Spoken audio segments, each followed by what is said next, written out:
off the wall more today than usual. I'm very excited, very, very happy. It's going to be a good day. But all right. Sorry. Sorry. All right, let's introduce the man who puts the producer. Do you ever work with producers? Sometimes. But you produce? Look, he's it's not COVID. He's 3 P's. You're the producer. Provider for more. More ways than one. That's a dirty joke. Woo! All right, and you're the playmaker. Is that also a dirty joke? Well, it could be. In this case, it wasn't. I'm talking about the Buckeye Dog Show. There's more positive than it was 2 yours. No. I don't know how this is quite more, but it's close. After the rant he went on today in one of our group chats, he is officially evil. I only get invited to one, so Yeah. I feel like I was saying some sort of nagging fan. But anywho, welcome to the Turnbuckle, proudly presented by British.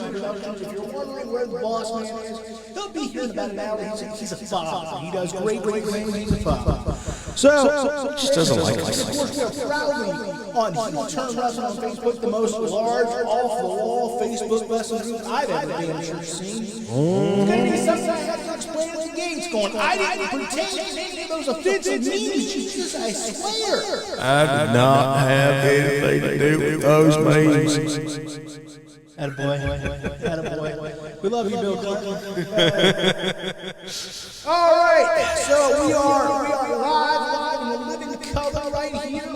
You are ours. You are ours until 8 p.m. That's when the club starts opening up. Hello. All right, so let's get to some wrestling news. Faster than we did last week? Sure. Okay.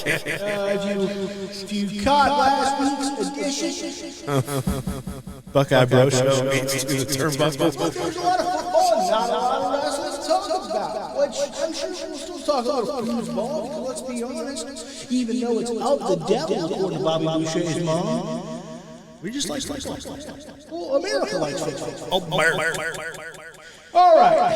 Unfortunately, we have to talk about some kind of unfortunate news. We don't know the story yet. Fair. Jeff Hardy was sent home over the weekend from WWE house shows. Oh boy. After reportedly a rough night. I don't know what that means. I don't either. It is easy to think the worst. With Jeff Hardy, I'm going to go ahead and say, we all instantly thought we lost. And that's unfortunate, because you know what Jeff Hardy did? Nope. He may have.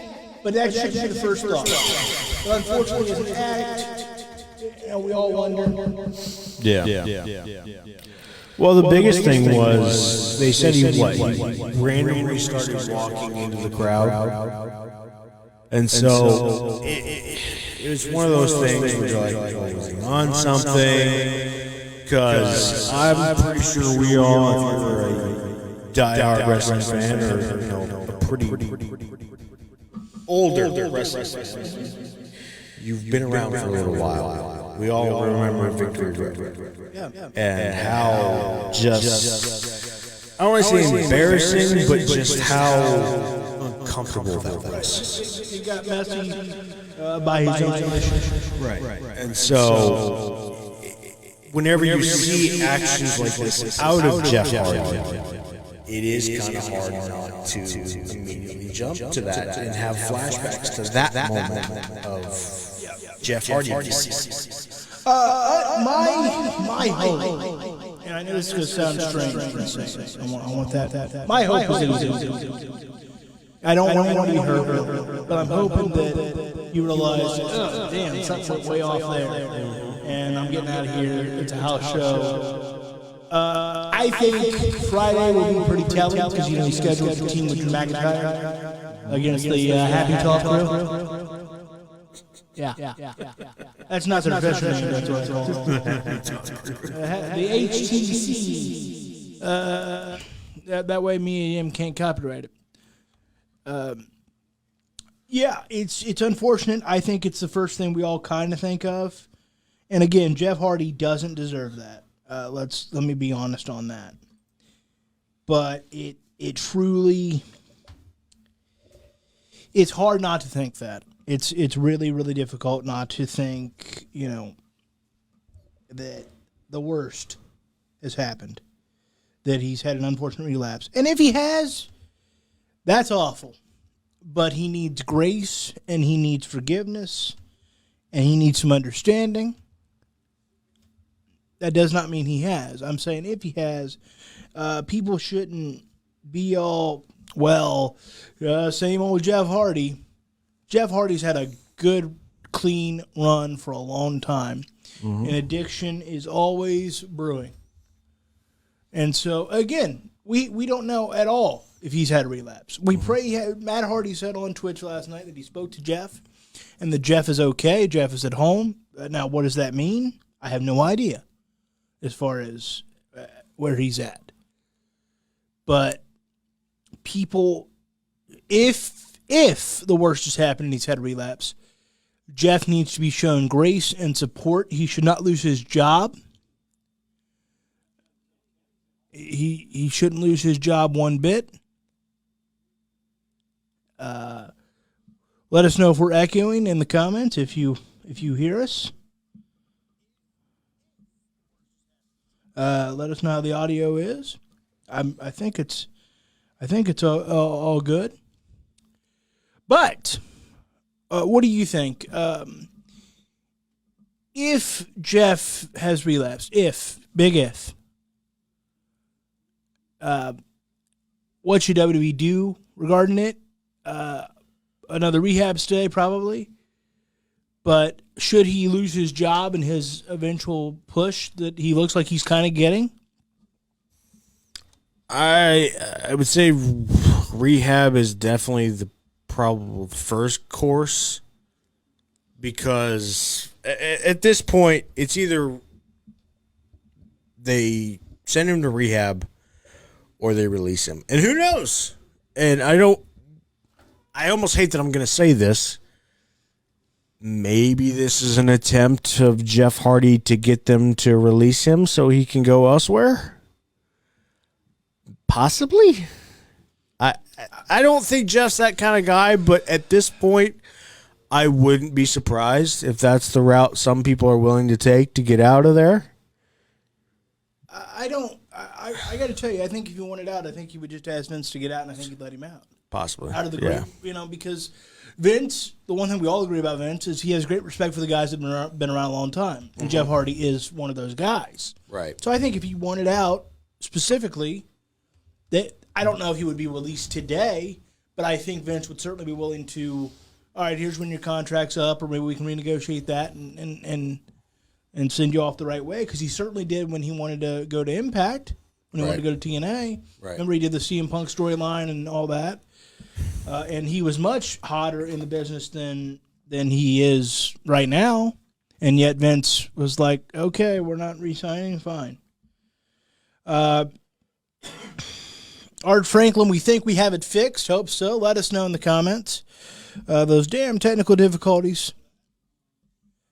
So, yep, it should be fixed. Yeah, it's just unfortunate. Hopefully Jeff is well. Hopefully we see him on Friday Night SmackDown. And hopefully it was just a rough night. Maybe it was a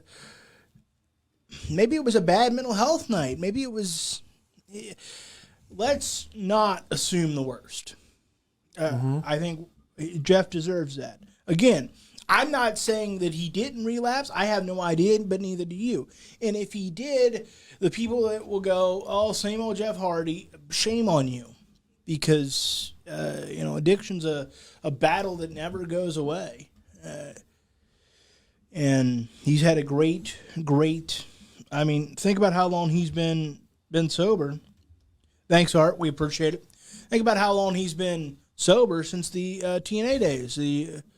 I think he was still on some sort of meds during the Hogan TNA years, but certainly by when he came back and did The deletion stuff with Matt, I mean, that was a sober Jeff Hardy. That was a, he's been good for a while. So, I mean, we're talking about close to a decade.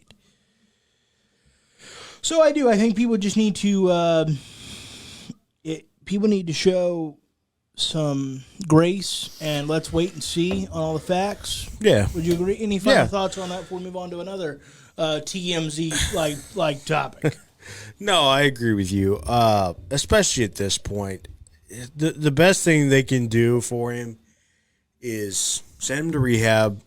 Honestly, I think the worst thing they can do is release him, because even though he could go elsewhere, I think it's better if they have him at least under their watch for now if he did relapse, because even in the time span that it would take him, because if they release him, he still can't necessarily go to AEW or anywhere else for that matter for a while. Yeah, 90 days. So I think the best thing to do is keep him under their watch and send him to rehab if he really did relapse, because if you let him go and let him be released and he has to wait 90 days to go anywhere to do the thing that he loves, that's a death sentence for a guy like Jeff Hardy. That's a hard. And I hate to be that blunt, but it is. It's a death sentence for a guy like Jeff Hardy. Even with his brother, being elsewhere that could probably help him, it's the times where his brother's not there. We've had this conversation with wrestlers that have passed away this year. Daphne.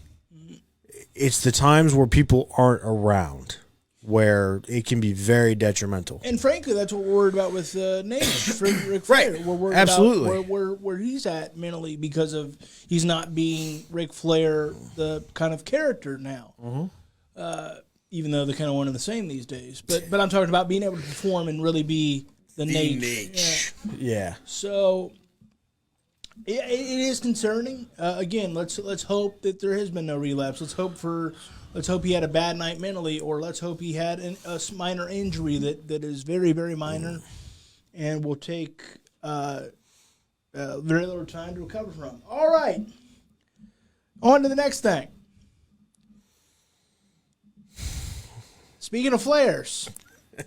Woo! Charlotte Flair and Andrade have reportedly broken up. Now, that's not like, have you seen those reports? Yes. Now, so we don't know that for a fact, but it sure looks like it. It kind of looks like it. So, let's talk about how that maybe he prefers redheads. Changes the landscape. A lot of people have thought that Charlotte may be on her way out of the WWE here in the next, whenever her contract is up. Right. And a lot of people have thought, especially before the Dark Side of the Ring controversy, that we were going to see pretty much a Flair-a-palooza in AEW at some point. Uh-huh. Well, now Andrade and Charlotte have reportedly gone their separate ways. Again, we don't know that for a fact. But do you think this makes it less likely that we ever see, let's start with Charlotte, that we ever see Charlotte in AEW? Yes. What are your thoughts on it? Do you think that kills any potential of that ever happening? I don't think it kills it. I don't think you ever could kill those rumors. And depending on what happens with her father, if he ever does get the green light to ever go there, which I think he would if given the opportunity, because some of his, more or less friends are there. Some guys he's very close to. Old running buddies, yeah. Right, some old running buddies that I could see him definitely wanting to be around. Exactly. And not even them, like Mark, Show. I'm sure he'd love to be around those guys as well. Probably is, even outside of the ring. Jim Ross, who's Jim Ross. So I imagine if he's ever given the green light, he'd love to go there.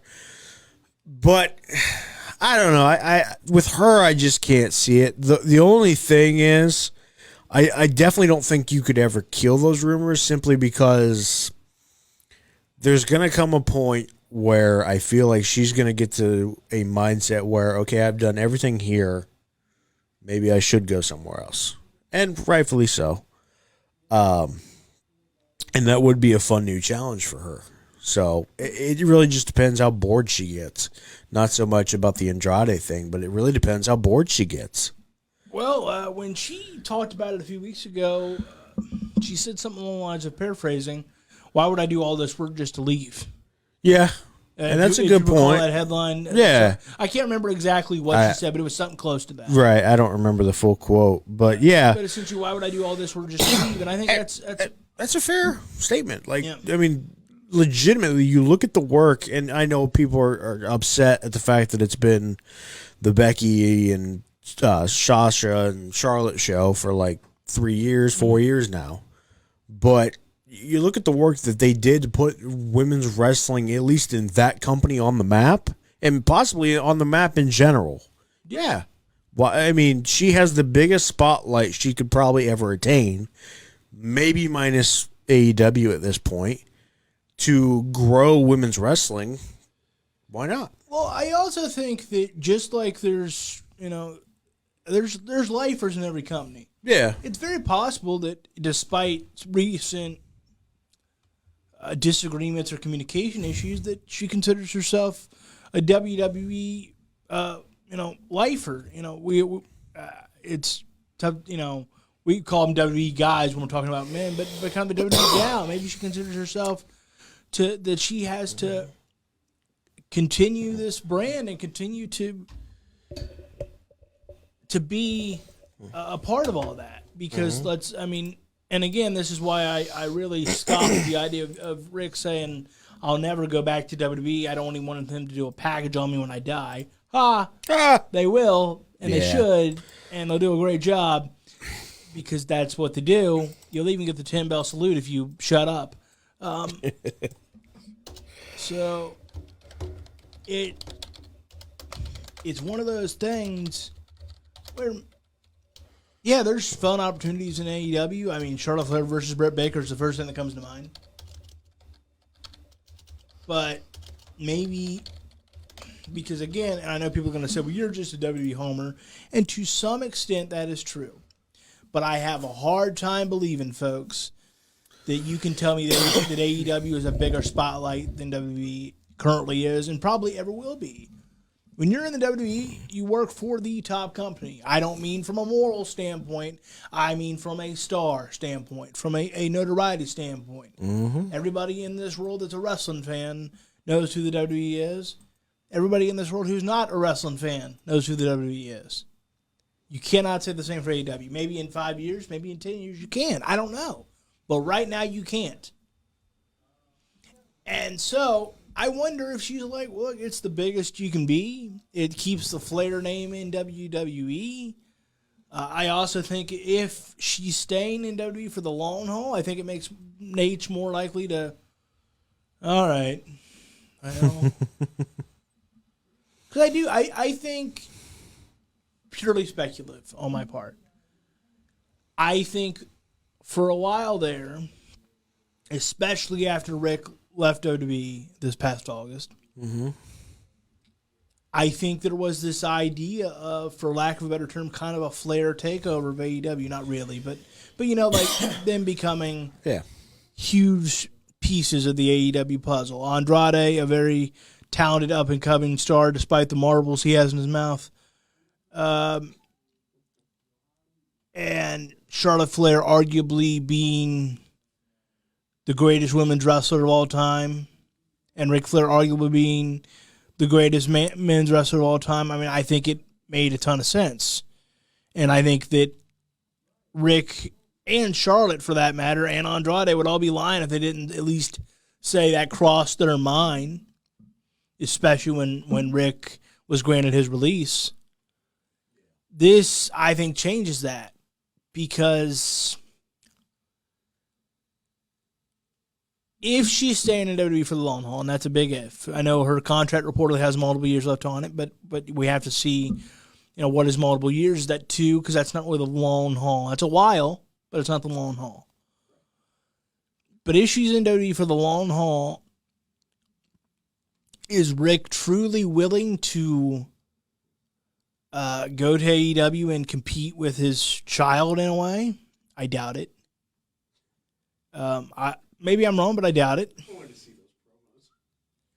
those promos. He's certainly not going to side with Andrade on a public standpoint because no matter whose fault the breakup is, I don't care what. I have no idea. I don't know any details, but you're going to side with your child. That's how it works. That's why the last person you want to ask regarding the breakup is the parents of anybody, because they're going to side with their kid. Yep. And they should, especially when it's like Charlotte and Rick, like daddy's girl. Come on. So I think this does a wrestling TMZ. I love it. I was wondering when you would see that. So I think this does a few things. I think it. I feel bad. I gave Vince an idea. Next week. Next week on Monday Night Raw. Third hour. They're gonna take Miz TV and turn it into Miz TMZ. Third hour is now TMZ Raw. Raw Underground, TMZ Raw. Oh, God. So, do you think this makes it more likely that one Flair comes back to the WWE and the other Flair stays? Yeah, I think that's pretty. And I don't think it's happening anytime soon. No. But I think, especially with the way Rick has behaved himself lately. But you never say never in this business. Right. We saw Warrior come back. Bret Hart came back and is still, while not officially under contract anymore, still on very good terms with the company. Yeah. Which at one point he would have literally probably burned in a fire before being on good terms with that company. Or set Connecticut on fire. Yeah. So the fact that, again, I suppose CM Punk is the one exception, though he's back in the game. Yeah. Claiming he wouldn't be a part of it anymore. You can never say never. Don't we always say that in wrestling? Well, it's the beautiful thing about it. Like, I mean, despite, you think about it for just a second, then we'll move on. Despite horrible health issues and the ending of his career, whatever happened with Goldberg, and then a serious stroke a few years later, and plus the ugliness of his breakup with the company and what happened with his brother and all those things, the fact that for a while Bret Hart had another pretty much full-fledged run in the WWE, despite all those things, despite not being able to take true bumps, despite not being able to do anything like that, we saw Vince versus Bret in not a good match, but still, we saw Vince versus Bret Hart at WrestleMania. And there was a time, especially, like I said, the company, forget about how they felt about each other. Then Bret has serious health issues, and he had a severe stroke. And again, not a good match because of those health issues. But the fact that we saw it just proves that you can. Hell, Bret Hart went on to become a U.S. champion again, if you recall that. Yeah. Like, as goofy as that was. And it was goofy. Like, so don't say to me, well, Rick's going to keep his word. Look, Rick's a company guy. Whatever company he works for is who he likes. And, we've documented it quite often on this show. There's one thing that can get old Nate to feel a little bit different about his decisions. A little bit of that green. A little bit of that drinking money. A little bit of that old green. So we'll see. We shall see. We shall see. What happens? Mm-hmm. All right, now let's talk a little wrestling. Oh boy, no more TMZ. For now. Though we'll do some speculating. Who else is going to break up? Find out next week. Find out next week if Peyton and I survive. No, I'm kidding. Find out next week if Napper and Lauren really will be engaged. Find out. How's it going for you? Huh? Pretty good. Everything good over there? Yeah. All right. Pretty good. Lauren, we love you. Yay. One day we're gonna have her on this show. That would actually be pretty fun. We'll bring Peyton in. We'll bring Lauren in. And the newlywed version of To the Turnbuckle. The gals that host the show. We'll just sit here and drink Pepsi. All right. with our hands taped behind the chairs. Yes, and probably our Can't- mouth. Probably. Well, I guess that's going to undo this drinking, but Yeah. we'll figure it out. So, They let us have a sip like every hour. yeah, because I get parched. So, Me too. let's talk Friday night's SmackDown. Oh, yeah. Let's do it. Brock Lesnar, of course, is back. Our favorite top knot Viking. Top knot, that whole thing. And Yep. so, that he's got a top knot, the whole deal.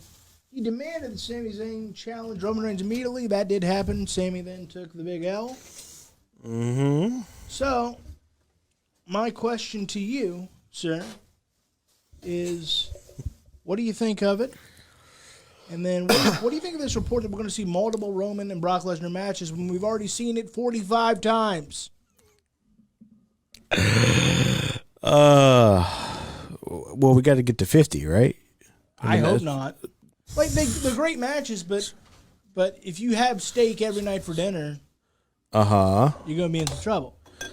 I don't want I love steak, but I don't want steak every night for dinner. I don't. Well, maybe I do. Do you want steak every night for dinner? What do you think? No, I don't. First things first, I hate the fact that they screwed Sammy. I really do. I understand they probably don't think he's probably going to stay anyway. So I kind of saw that coming. I'm kind of mad Sammy wanted to begin with because I thought I should have gone to Jeff. But whatever. They went with Sammy. That's a fine decision because he honestly, I think, deserves it at this point. They've made a running joke of him at this point. So I was kind of mad that they didn't stick with the Sammy. That being said, I enjoyed this segment, which is kind of the unfortunate part because I thought it was actually pretty funny and it got Sammy over without really getting him over.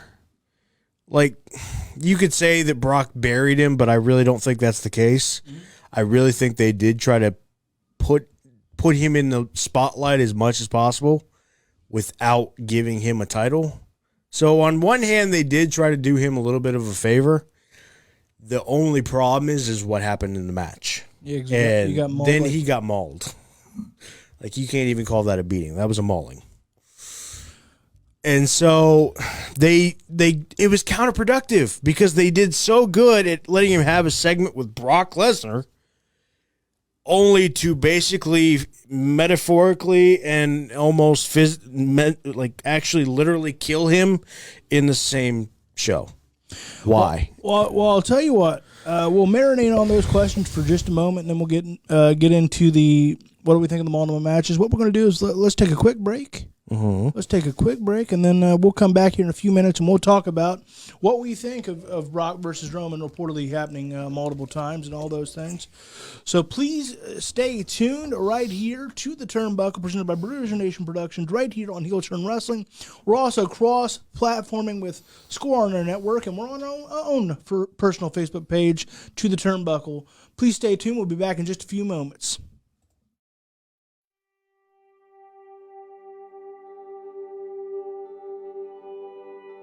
Oh, hey there, Bruiser Nation. Raise those anchors and get ready to wear the official merch of Bruiser Nation Productions. Visit bruisernationproductions.kincustom.com and show the world your love of the Bruiser Nation as you go about your day in style. We have Bruise Cruise Podcast and To the Turnbuckle tees, hoodies, jackets, shoes, bags, and even pillows. You heard that right.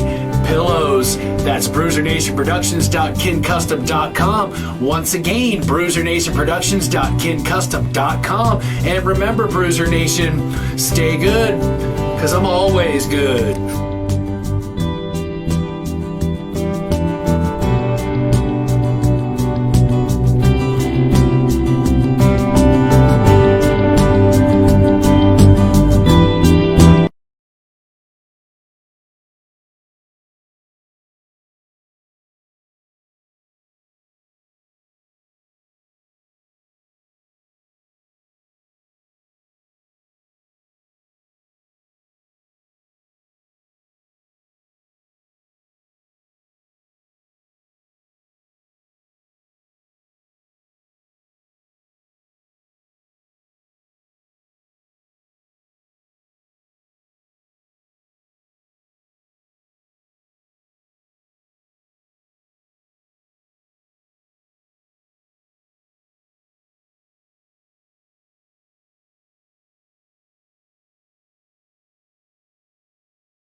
welcome back to the Turnbuckle. After that interruption. Right here on Bruiser Nation Productions, right here on Heel Turn Wrestling on Facebook. Again, cross-platforming with Score on our network, and right here on our own personal Facebook page, The Turnbuckle. If you're watching us for the first time for whatever reason, please give us a like, give us a share, let us know what you think. Give us a few comments, anything. We would greatly appreciate it. We can only grow this thing as much as you will allow us. So please, if you're watching us for the first time, or the second time, or the 45th time, or the 17th time, or the 223rd time, give us a like. If you're that person, I want to meet you. Give us a like. I really do. Share. We greatly, greatly appreciate it. We love you. And we also apologize for any therapy mental breakdowns you might have. So, welcome to the show. Welcome to the show. Welcome to the show. Welcome to the show. And that was our dance break. All right. Yes, we have those. Usually I have beverages that I consume. I don't have any today. I miss Carmella and R-Truth's dance breaks. I miss when Vince took part in the dance break. I do too. Although he's back on TV, so maybe he will. We'll talk about that later on in the show. What were we talking about? We were talking about the one and the only Brock Lesnar. So, we saw what happened with Sami Zayn. We talked about that some. Let me give you my thoughts on that. Sami Zayn, I don't think he'll be in WWE much longer. I expect him to leave in the early part of next year. But I thought this was a good segment because the reality is he can't. The reality is he isn't going to be able to take on Brock Lesnar, like realistically. That's just the truth of it.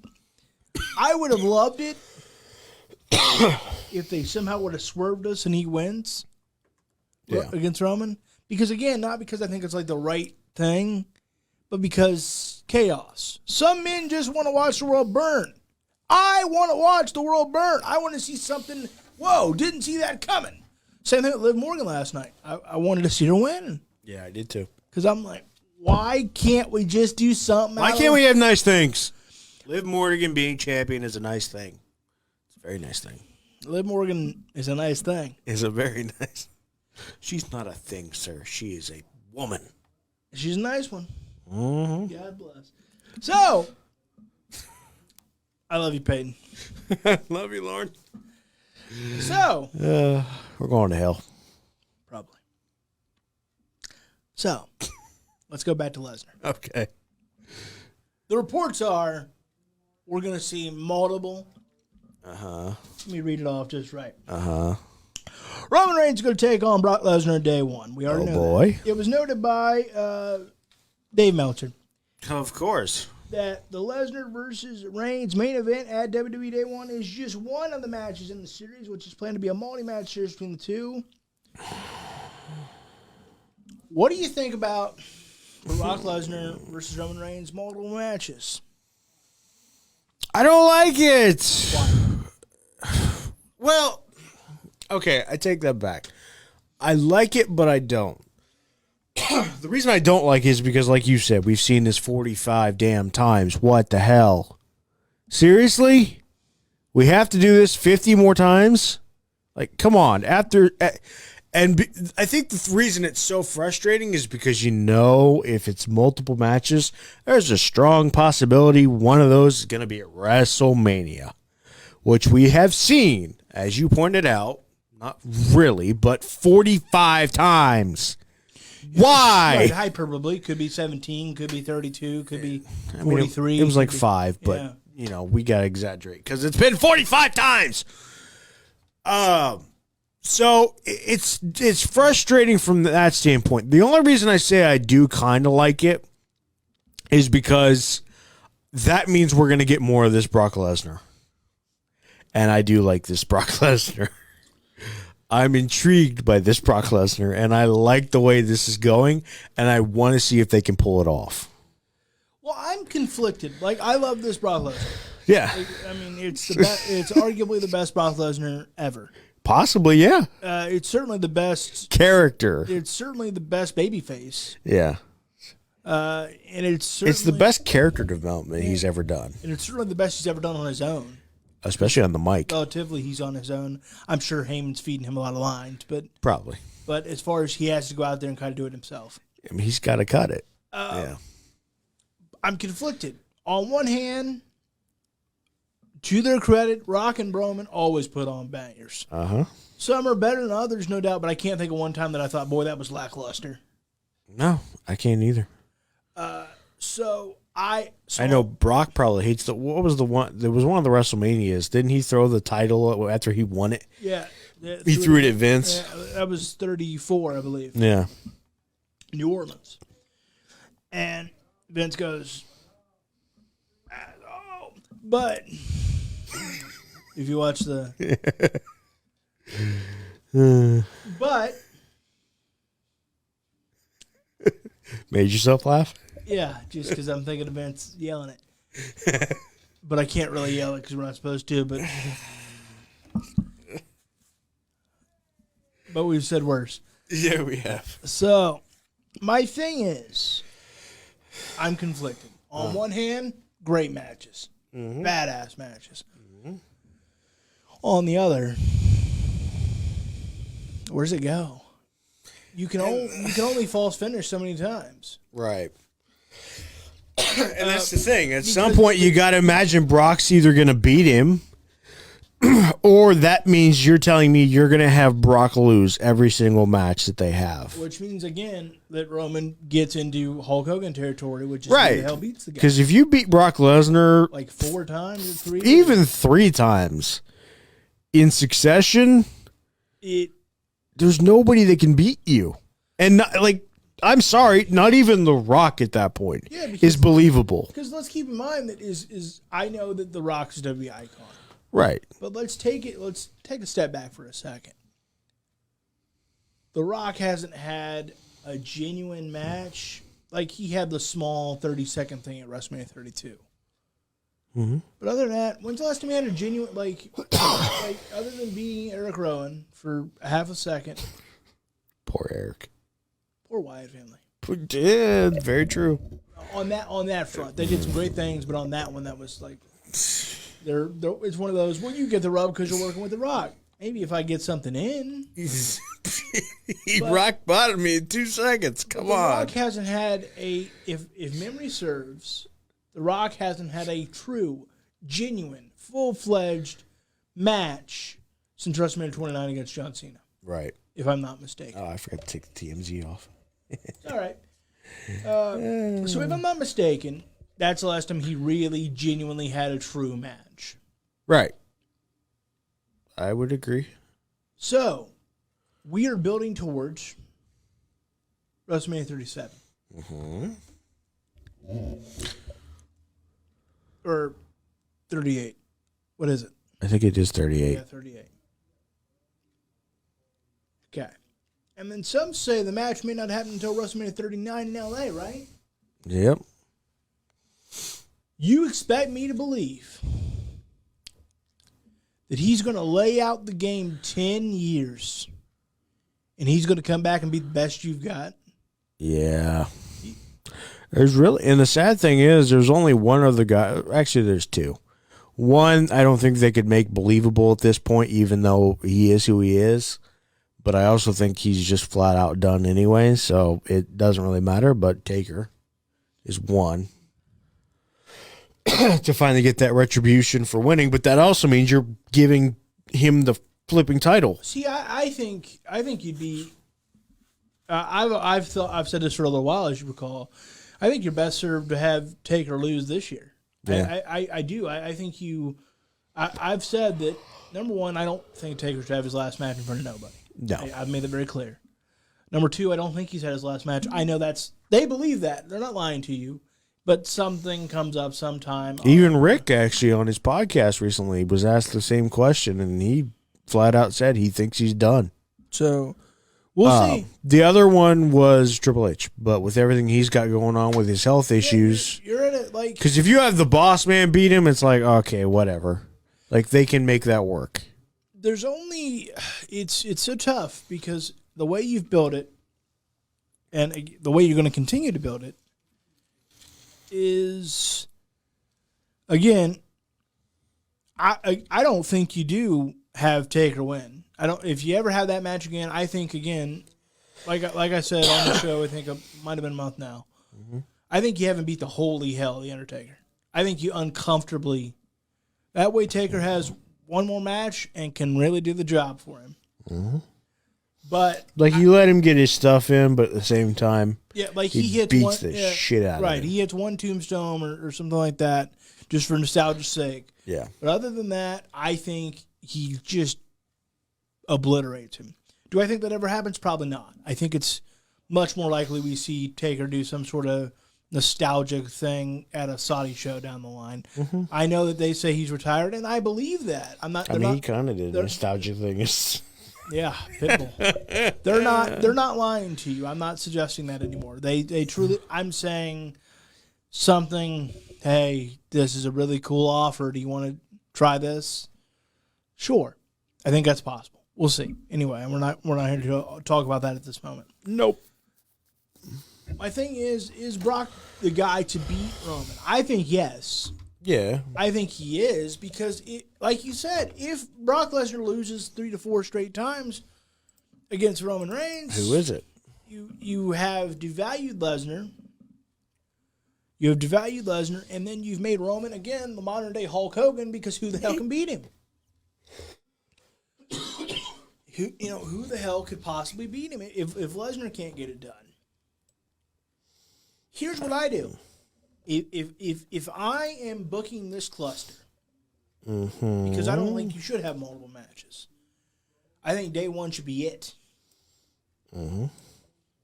But if you're going to have multiple matches, then I want multiple finishes. Here's what I mean. Brock Lesnar should win a day one. Mm-hmm. Then he should narrowly lose the belt at the Royal Rumble. Then you have a winner-take-all. I don't think you announce it as never happen again. But yeah, because they pulled that once. But like, first time ever, never to be seen again. But you can do kind of what you did with like Taker and Brock, which was they acknowledged that the Hell in a Cell was the end of their story. They didn't say it'll never happen again, but it was heavily implied. Yeah, I think you do the same thing with Brock and Roman. I think WrestleMania. It is heavily implied it's the end of the story. That way, if you ever want to do the match again in a few years, it's there. You didn't handicap yourself. Right, it's there. If WrestleMania 40 or 45 or something, it needs a huge. We'll see where both men are at that point. That way, if you need it, because all kidding aside, it is marquee. Like, it doesn't get bigger. No, it does get. The one thing I'll give this gives day one a big feel. Yeah, because all kidding aside, as much as I don't want to see it several times. Roman Reigns versus Brock Lesnar is about as big as you can get nowadays, other than bringing in a part-timer. Like John Cena. Yeah. So Lesnar is a part-timer, but I mean someone that is really, genuinely doing other things and is a part-timer. That's what I'm saying is I think you do multiple finishes here. I think you have Brock get one, and I think you have Roman get one, because neither one of them are chasing the Cena Flair record, so you can afford to kind of hot potato it. Prove that these two are the big fish. Because in it, honestly, you could do it to where Brock not necessarily cheats, but kind of gets that retribution for getting he does a crook way to get it back, but it's okay because they screwed him first, to where he's not really a heel even at that point still. Because I think you got to keep it this way, where Brock is the baby face, Roman is the heel. Yeah, I think Roman is a heel for a long time. Yeah, I think so too. My thing is this: I think somehow or another, and I don't know how you pull this off. I haven't got there yet, but I think day one Lesnar wins. Day one Lesnar wins. Roman wins at Royal Rumble. And then I would do a triple threat with potentially McIntyre at WrestleMania to just switch it up a little bit. And maybe finally McIntyre gets his moment in front of everybody. Maybe. And Lesnar can eat the pin because Lesnar will probably take more time off. Yeah. Go back to Saskatchewan. Yeah. That way he can be the ultimate Canadian alpha male. Where he hunts, eats, and kills. Yep. That's it. That's all he does. I laughed so hard. Although he messed it up. He should have said eat. He shouldn't have said eat last. He should have said kill last. Like, he put so much emphasis on eat. Like, no, put it on kill. But I get it. It's the WWE, and you can't say that very much. Well, unless you're Goldberg, who doesn't give a damn. That's somebody that I think might factor in here. The way they build. I'm not saying we want to see that. I want to understand. This is not my. This is not my provocative Goldberg thing I do. I'm not in that mode right now. Okay. I want to make that clear. But I'm saying the way that Goldberg is viewed in WWE folklore, in kayfabe, I think he's a possibility of facing Roman or beating Roman or something, because he has one more match on that contract, and it's hard to believe they won't do that match. Because I forget already. Did he beat Bobby? He did beat Bobby at Crown Jewel. Yeah. And, speared him through the table. And, Yeah. Now I remember. So, I just wonder if that doesn't factor in. Very well could. And what I mean is, Roman takes Goldberg lightly. Very lightly. He's an old, broken down war horse, right? Goldberg gets a quick dub. Somehow or another, Goldberg gets ahead of himself the next night or the next SmackDown or whatever. Right. Eats the pin. Something to kind of, because as good as this run is for Roman, it's getting a little monotonous. It is. I think we have to agree with that. Because the thing about holding the title for this long and being on TV the whole time is that unless you're a diehard fan of the guy, it gets bland. And the reason I think part of that is because back then there were multiple guys, and I mean multiple, where on any given day could be thrown into that title picture, and you're going, all right, let's do this. Now anymore, it's like a handful. Like, especially you look at, especially with the brand split, like that doesn't help either. Because you look at the SmackDown roster and you're looking at, like, okay, McIntyre's one, obviously. Brock is one. I mean, after that, it takes a minute for me to even think who else on that roster. It takes serious building to get to anybody. Cesaro, I guess. But he's never won the big one. Sheamus, I guess. Suppose he did beat him in 515. But like you said, I mean, it would take serious building and booking to get there. And I think that's part of the problem is the ones that they do count on and do build, it's like, great. But after that, like, you're not building anybody else to continue this on. And you kind of do it in the same storyline. So it kind of becomes a double-edged sword for them. Yeah, they get the storyline sometimes with some of these guys, like a McIntyre or a Brock Lesnar. But after a while, you start running out of guys. We're running out of guys. It was the same thing with Bobby. You look at Bobby and the run that he had, and it was great. He beat so many guys, but we all at one point said, who beats him next? Who can actually beat him? Well, like I said, I think it gets to the point where if it's not Brock, and I think it is, I think at some point it is. I think it's got to be. Or because you can't do this another year. I don't think. And all it takes is one loss, and it's not like that devalues Roman Reigns. It proves he's beatable because everybody should be. Like, John Cena's won 16 world titles. That means he's been beaten 16 times. Obviously, he's been beaten more than that, but I'm saying beaten in the big moment. He's been beaten for the championship 16 times, at least. And he's in the conversation for greatest of all time. Ric Flair, same thing. Yeah. Randy Orton, same thing, but 14 times. Triple H, countless others. Mm-hmm. Like, Hulk Hogan is a 12-time world champion. That means the 12 times... Patriots have won, 6 or 5 Super Bowls? Yeah, 6 Super Bowls. They've lost quite a few, though, too. Like, everybody's got to lose some. It's fine. Like the Lakers and the Celtics, they won how many championships? But they also had to lose quite a few, too, to get there. And so my thing is this. I think it takes a part-timer to come in. If Brock isn't the guy, and then if Brock isn't the guy, because the reality is The Rock doesn't know if he'll be available in a year.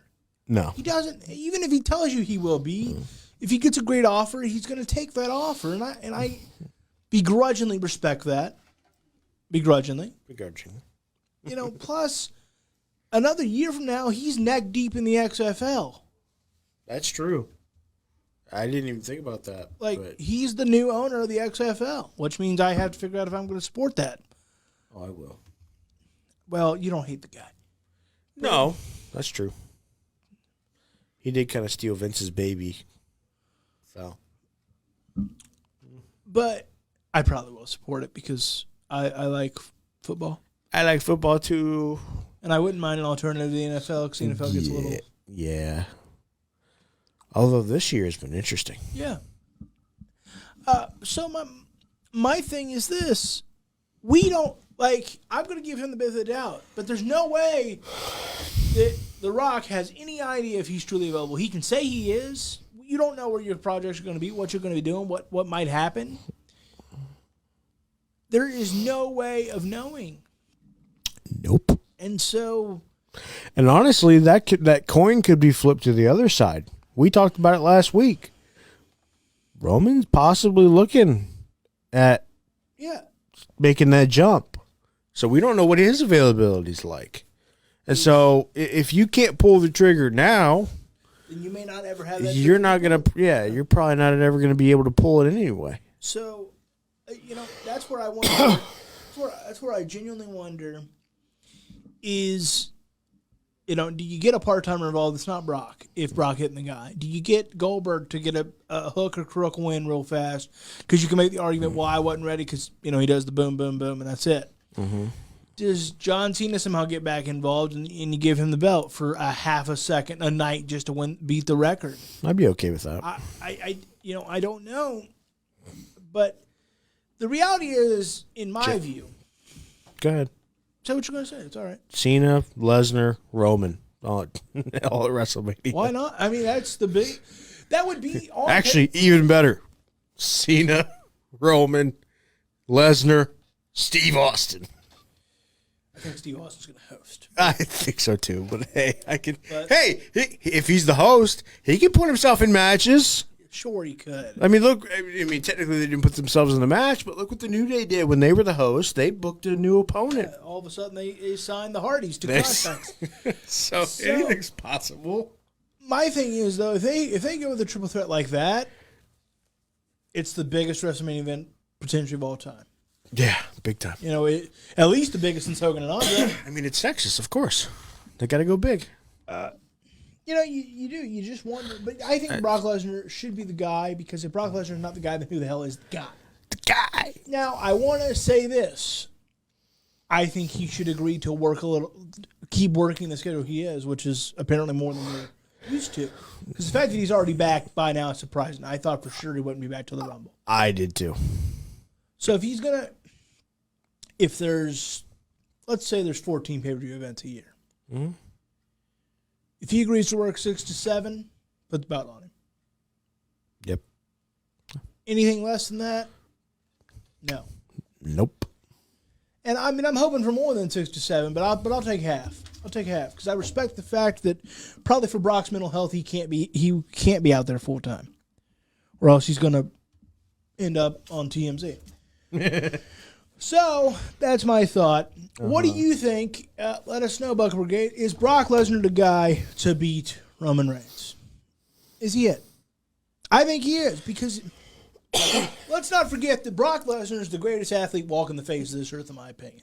He is. I think he's a better athlete than any human being walking the face of the earth. He damn near made the NFL after a torn groin. He was ripped all the way up. Mm. He is an absolute freak. And he still had kids. You want to talk about realism, AEW, and realism, and things feel differently and all that? There is not a wrestler on this planet more real than Brock Lesnar. he makes you go, was that real? Was that the plan?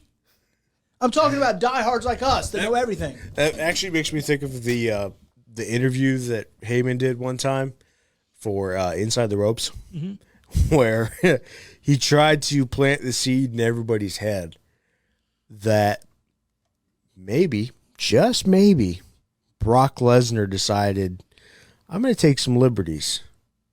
I'm going to beat the streak this time. Yeah. And there's nobody else, very few people in professional wrestling where you could go, maybe he did. Because think about it. A frail Undertaker at 50 years old, he could get his ass beat by Brock Lesnar legit and pretty much say, stay down or else I'm going to kill you. Yep. So my point being is that's realism. People talk about, it's still real to me, damn it. Brock Lesnar adds a layer of legitimacy because he's better than any athlete walk the face of earth, in my opinion. Any of them. Name them. LeBron James, not squat. Usain Bolt, not squat. Name any great athlete you want. I guarantee you, and my personal belief is this. Brock Lesnar's a better natural athlete than all of them. Because he's got a natural freakish ability. Again, he was the last person cut when he had a torn groin and he never had any experience in football. He played a little in high school. And he won in the UFC with diverticulitis. And think about it, if he didn't have diverticulitis, what kind of an animal would he be? He probably wouldn't even be in WWE at this point. Think about it. He's not a naturally trained wrestler. He just took to it. He doesn't even like wrestling. And yet, he's going to be in the conversation for one of the greatest of all time, maybe the greatest of all time. John Cena considers him to be the best right now. That's coming from John Cena. And say what you want about John Cena, depending on where you are on the Cena sucks or not. That's high praise. Give this guy the belt because, let's be honest, Roman Reigns can't carry his jockstrap. Nobody can. Nobody can.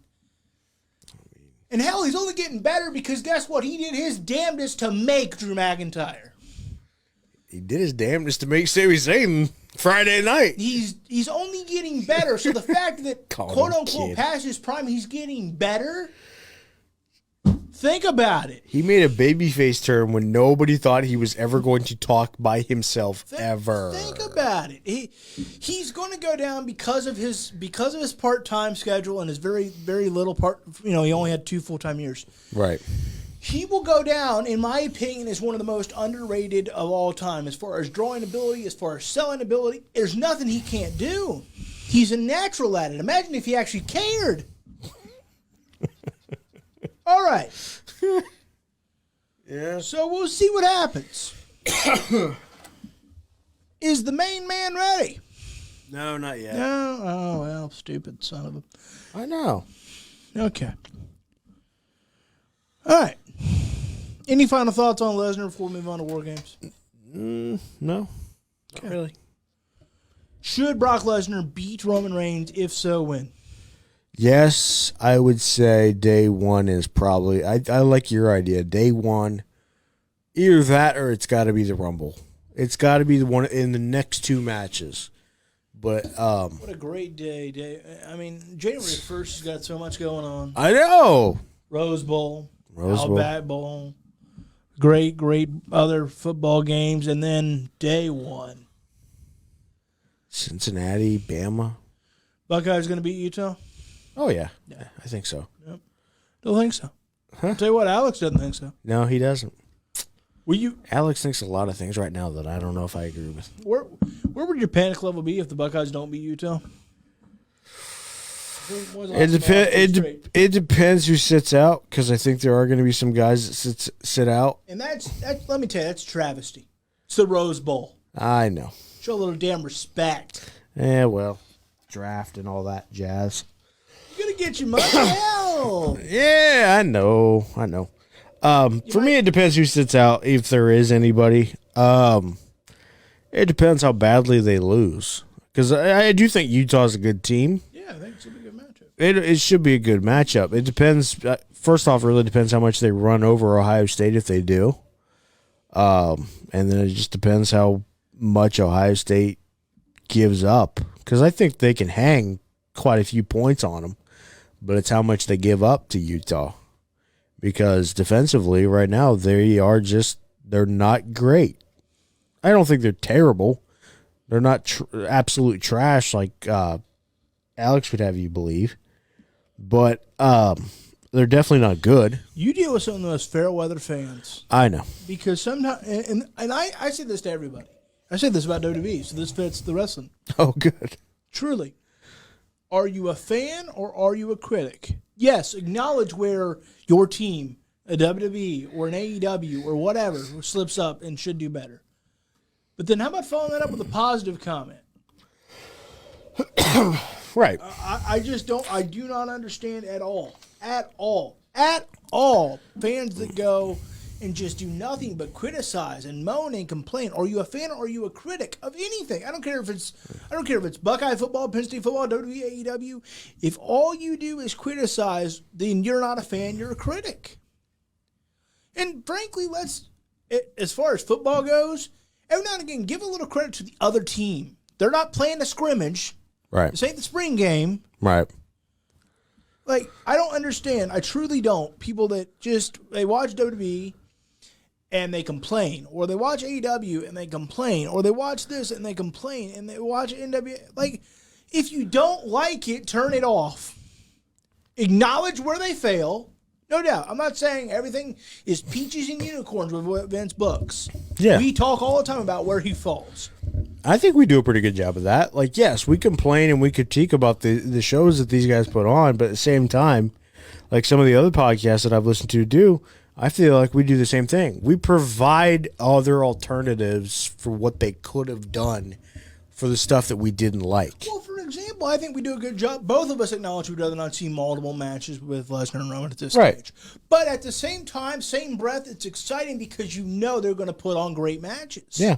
And you know their drawing ability. And we gave them a way to do it to where it probably would work out to where people wouldn't be that upset about it. And when I watch Buckeye fans, and I'm not one, if you're just tuning in, I'm a Penn Stater over here. But when I watch, same thing with Penn State. Every time they fire Franklin, well, he just signed a 10-year deal, so probably not going to happen. Look, are you a fan or are you a critic? Acknowledge when they fall short, but give a little credit to the other team, and then acknowledge that, hey, there's another week of practice coming up. They might get that better. People go, well, they never. When I remember when the Buckeyes lost to Oregon this year, Ryan was. That was Ryan.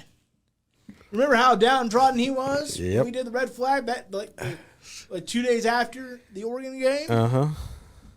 And, I mean, he was just so negative. And guess what? Then they go on a run, and for a while there, and still, they looked like the best team for a while, and they certainly have the best offense in the country. Yeah. And I never hear any fan go, and it happens all the time. I tell my father with the Reds, because he's one of those negative Nellies, you know what I mean? Oh, wow. What's up, buddy? Speaking of the Buckeyes, they just made a hire. Who you got? They hired Oklahoma State's defensive coordinator. Okay. Well, I'm sure you boys will get negative about that. I look forward to that. They actually like that idea, so we'll see. So, my thing is if you're going to be a fan of wrestling, of sports, be a fan. Yes, be knowledgeable and don't have a blind eye for everything they do, like wrong. But for God's sake, let's not act. Everybody acts like they're Nostradamus. No, you don't know as much as you think you know because you don't work there. You don't work there, and you couldn't do it yourself. Ryan put one of the group chats. Thank goodness Ryan or Alex is finally happy for a moment today. Well, you know when Ryan goes. Yeah, right. That's why I brought it up because it's like, man, you know, if Ryan's talking about somebody else not being happy. Whew. BK, thank you. His comment says, of course, most fans are critics. It's easy to be one when you can hide behind a sin button and you don't have to explain yourself. Amen. I'm not saying don't criticize the WWE, don't criticize AEW. But if you truly just do nothing but bitch, turn it off. Then you're kind of a bitch. turn it off. Like, if you can't find something that you enjoy about the WWE product, stop watching. If you can't find something you enjoy about the WWE product, that does not mean we can't go, hey, they're getting that wrong. Right. Hey, they're getting that wrong. I think Becky Lynch should have lost to Liv Morgan last night. Mm-hmm. They got that wrong, in my opinion. Mm-hmm. Rest of the show was pretty good. But I'm hoping that day one might be her moment because it took Becky Lynch another cheating finish to get it done. Mm-hmm. So maybe you do a no DQ match. Maybe you do a steel cage. Oh, yeah. We don't get enough of those with the women. Maybe there's something. We don't know the grand plan. I mean, I get it. They're pretty, but can we please let them smash each other in a freaking steel cage? Amen. Please. Hell, let them hit each other with kendo sticks. Come on. Hell, put them in Hell in a Cell. I don't care. Yeah, do that again. That was fun.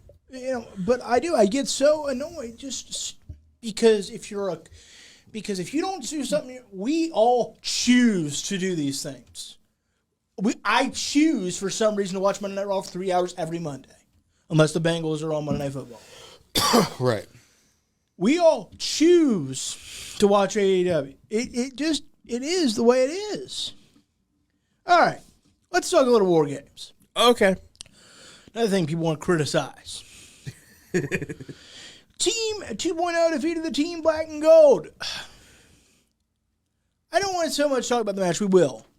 But the much bigger story coming out of that is it appears Johnny Takeover is... Well, he's certainly no more because takeovers are no more.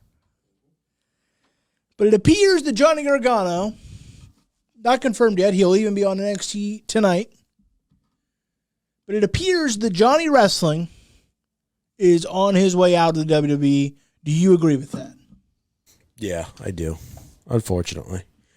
When I saw that gear, I went, "Oh, he's gone." Yeah, I did too. And honestly, just the promos and it would be very awkward if they did all that they did with the backstage segments and really kind of highlighting that this was probably his last match, only for them to bring him back. It just seems like it would be weird. Now, weirder things have happened. Yeah. I mean, they fired Drake Maverick and then brought him back in like a week later off of some Twitter video that he did. Because he got all upset. Because he cried. I'll remember that next time I get fired. Yeah, I would be very surprised if it's not the case. And, that's fine. I think honestly he did everything he could in NXT, and I don't think he wanted to go to the main roster. And I don't honestly blame him at this point. But yeah, with everything that they did and everything you saw out of he started the match. As soon as he started the match, I was like, oh, this is it. This is it. Obviously, he'll have some sort of announcement tonight. I think that's a goodbye. Yeah, that's which I think shows you just how much the NXT crew values the wrestlers. I think it shows just how good he's been to WWE, to be honest. Yeah, and vice versa, because it's rare you see true send-offs. Mm-hmm. Last time we really saw it was Dean Ambrose. Right. They left pretty on good terms. Mm-hmm. That's why I wouldn't be surprised someday if you see him back in WWE. I don't know that that'll ever happen, but I wouldn't be surprised. I wouldn't either. And so we have to accept something here as fans. The NXT we know is over. It's gone. For better or worse, it's dead. Now, I think there's some things that's awful. I think there's some things that it's good for. There's some things about NXT 2.0 I enjoy. Yeah. Some things I hate. Some things about the original NXT I loved. Some things I hated. That's how it works. Yep. I'm glad that Vince is taking more of an interest. That way, hopefully, they don't look like completely different characters when they get up there. Johnny Gargano leaving, how big of a loss is that for WWE in your opinion? Big loss, not big loss? What do you think? I don't think it's a big loss it's kind of a big loss for NXT, more so than anybody else, just because they lose a good hand. Yeah. Like, and it's not a knock against Johnny, but he was never the guy. He was never the guy. Like, he was the guy, but like, I'm trying to find a guy to compare him to. It's a bad example, but he's kind of like Show. In the sense that he was never the top dog, but he was a guy you knew you could count on to do what needed to be done. There's a couple other really good examples, but I can't think of any off the top of my head. But that's what Johnny was. And still is. I'm not trying to sound like he's gone, but like Johnny is the kind of guy, and who knows, maybe in another company he can be that guy and probably will be. But in NXT, he's the guy that you knew you could get a 5-star match out of. Maybe you didn't want to see him, or maybe you didn't want to put him in the main event, but you knew if you needed to, it was going to be good. If you needed to put him down in the middle of the card, it was going to be good. If you needed to put him at the very beginning of the card, it was going to be good. Mm-hmm. So he was that kind of guy. So it's going to be a bad deal for NXT from that regard, but they've also shown that they've got a pretty good crop of talent that's coming up. So as much as it's going to suck to see him go, I don't think they're that strapped with him leaving. Well, I think that here's the guy I would compare it to. Here's what I think you're looking for. Correct me if I'm wrong. Triple H. Triple H was the guy that worked with the guy that did the money. Yeah. And that's how Jim Cornette described him, and I think that's perfect. No offense to Triple H. He's a Hall of Famer, as we know, with DX, and someday will be on his own. Mm-hmm. But the reality is Triple H wasn't ever the top guy. They can build him like he's the top guy, but the only reason they build him like he's the top guy is because he's married to Stephanie McMahon. That's just the fact of it. Right. They're both very solid B pluses. That's what they are. Mm-hmm. Nothing wrong with that. There's nothing wrong with that. I know that, that's what they call Daniel Bryan. That's not true, obviously. They didn't think that was true then. That's why they said it. But genuinely, Johnny Gargano is a B plus. He's not an A. He's in the Hall of the Very Good. He's not in the Hall of the Elite. Mm-hmm. He's Penn State. He's Michigan. They're good. Might even have a good year. But until you do it consistently, like the Buckeyes have, you're not elite. Right. And that's where I believe Johnny Gargano and Triple H, for that matter, sit. And other countless other guys. Right. I'm not, B pluses. B plus. Because the reality is we need to get out, as wrestling fans, as fans of sports in general, we need to get out of everybody's great. Not everybody is great. Everything is awesome. Like, there's a reason that icons are icons. Because they're better than everybody else. Doesn't mean they're all bad. Doesn't mean everybody else is bad. It means they're extra special. So, this is probably going to be a mean example, but you're all going to sit here and tell me that Dana Brooke is really that good. Damn, Corey Graves just joined the Sorry. There's some people that think she is. Yeah, there's some people. Well, there's some people that think Michigan's that good. I still think the Buckeyes are the better team. It's weird. So do I. Maybe I'm wrong, but we'll see. Even after you tricked me last week. Want to say it again? No. Hail nope. to the Shut victors. up. I said hail to the... All right. You want to try it again? Yep. Go ahead. Go ahead. Yes, you are. Hey. I just didn't get it to it fast enough the first time. Okay. I should have seen that coming. So what we're going to do is we're going to take a break. Yeah. And when we come back, Mr. McCarthy's going to be here. Yeah. Have you seen the message? Yeah, I saw it. So what we're going to do is we're going to take a break. When we come back, Mr. McCarthy's going to be here. He's going to give you thoughts on War Games and Dynamite and even Monday Night Raw. Raw. The Claw. The Claw. All right, we'll be back. Raw.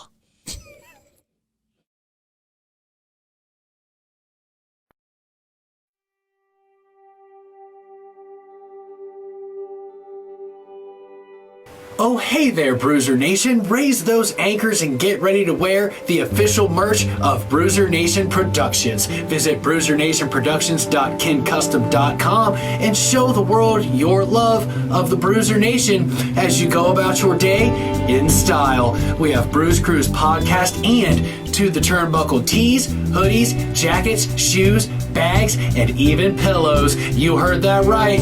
Pillows. That's bruisernationproductions.kincustom.com. Once again, bruisernationproductions.kincustom.com. And remember, Bruiser Nation, stay good, because I'm always good.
back, everybody, and yes, look who it is, Mr. Clean Shaven himself, the Mac Daddy of all Mac Daddies.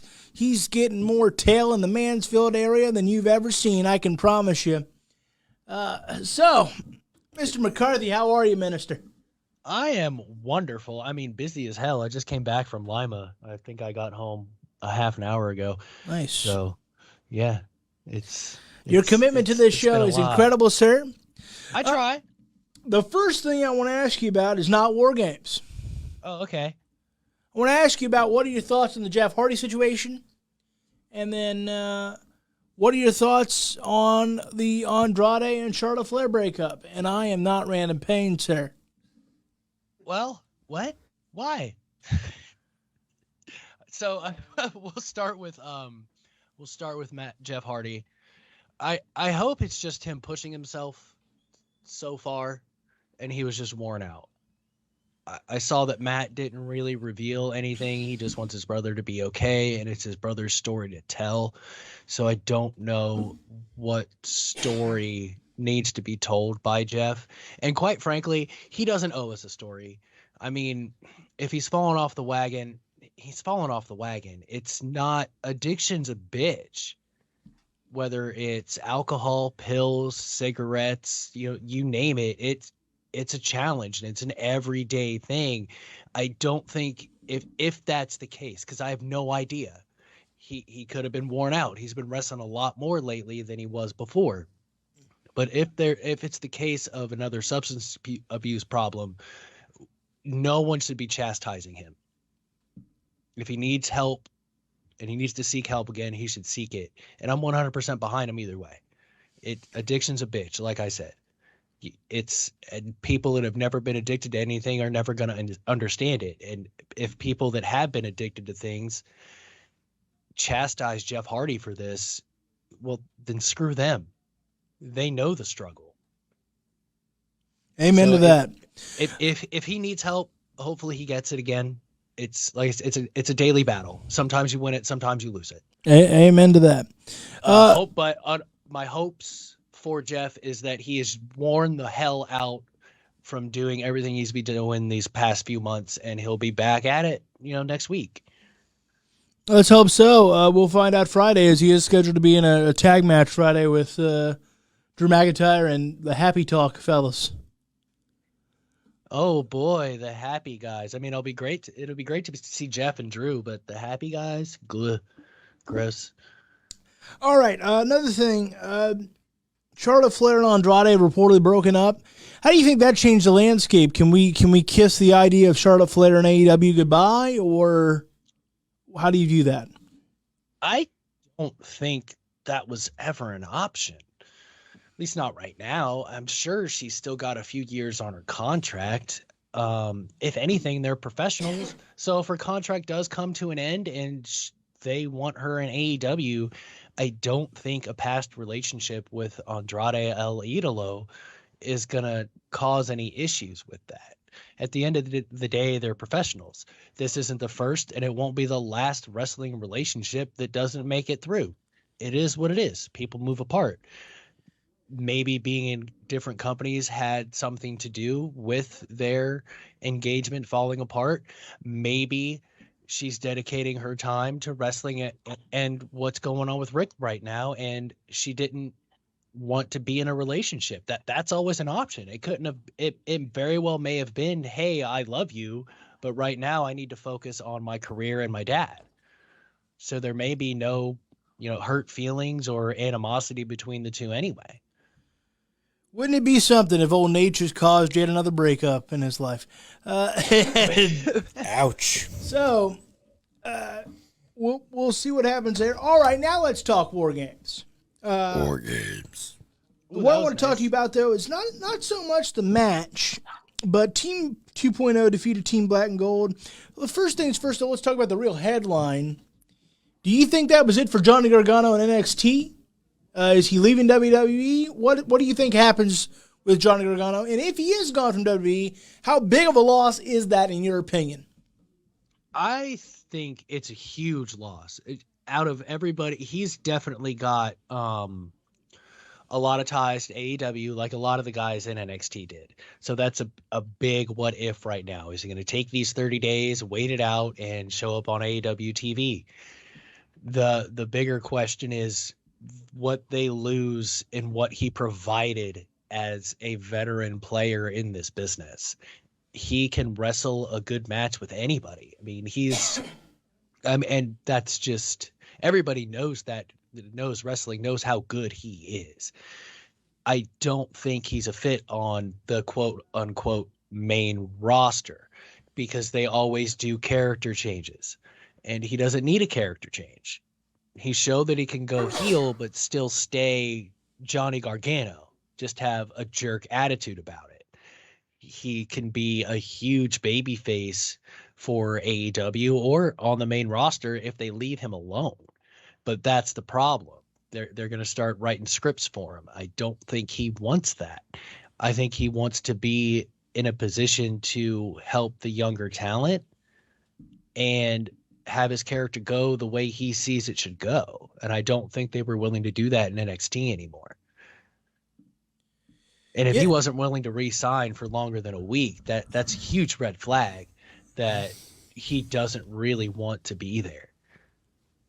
Well, I think that as I was saying to Napper before we went to break, I think the reality is the NXT that we know and quote unquote love, or if you depending on what your persuasion is to it, is over. NXT, the black and gold brand is done.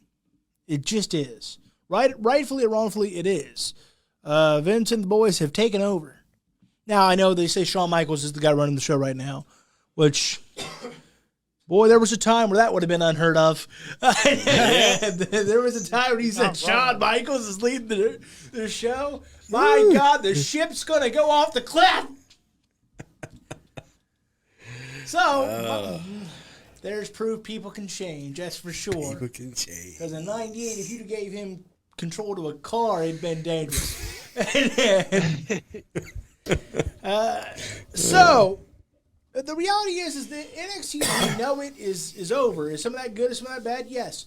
I do think you're overselling just how big of a loss Gargano would be if he is gone. So let me be clear before we get into this debate because I look forward to it. Yeah. You do think he's leaving, even though he will be on NXT tonight to say something, announce something. I think he's leaving because if he wasn't, he wouldn't have signed just to make it through War Games. If he was going to stay, he would have re-signed his extension for way longer than a week. But I have to disagree. I don't think it's a major loss. Like, yes, it sucks because he's tied to the black and gold brand. But let's be honest, Johnny Gargano is a little bit more charismatic than Lance Storm. He's a solid B+. He's not in the Hall of the Elite. Do you agree with that or not? I totally disagree with that because, I mean, I love Lance Storm, but nothing about Johnny Gargano screams boring to me. Did it take him a second to find his footing as a heel? Oh, yeah, it did. But he found it. He got comfortable with it, and he succeeded with the gimmick. And right away, he succeeded as a huge babyface for NXT. So I don't think, wrestling-wise, sure, him and Lance Storm can be very comparable.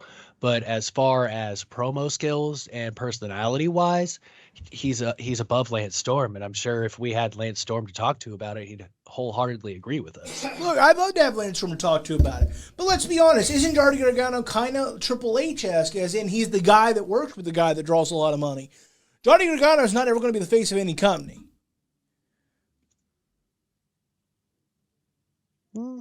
Yeah, you might be right on that, but that might be why AEW is a perfect place for him. He doesn't have to be the face of the company.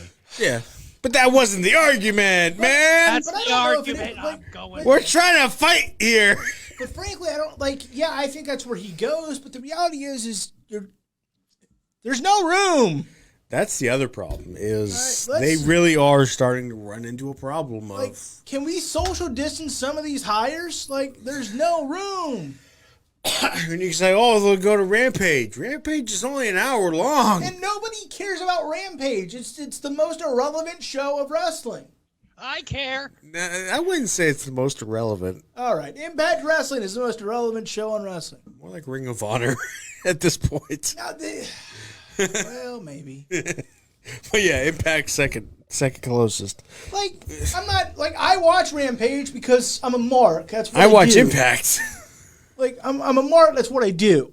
But I also know that nobody really cares unless you're diehard. Like, Unless you're Jason. if that makes it, like, does that make sense? Like, I'm not saying I don't watch it. I do because I have a problem. It's called I love this stupid thing. Some people need more cowbell. We need more wrestling. To you know, McCarthy just talked about addiction. I can't stop. I'd like to. But there I am. But it's a daily battle. Every damn week. You know what I'm going to do, folks, when I get home today? I'm going to go watch the NWA. I'm going to go watch that for an hour. And then I'll probably get a snack. And then at some point tonight before I go to bed, I'll watch NXT because I have a problem.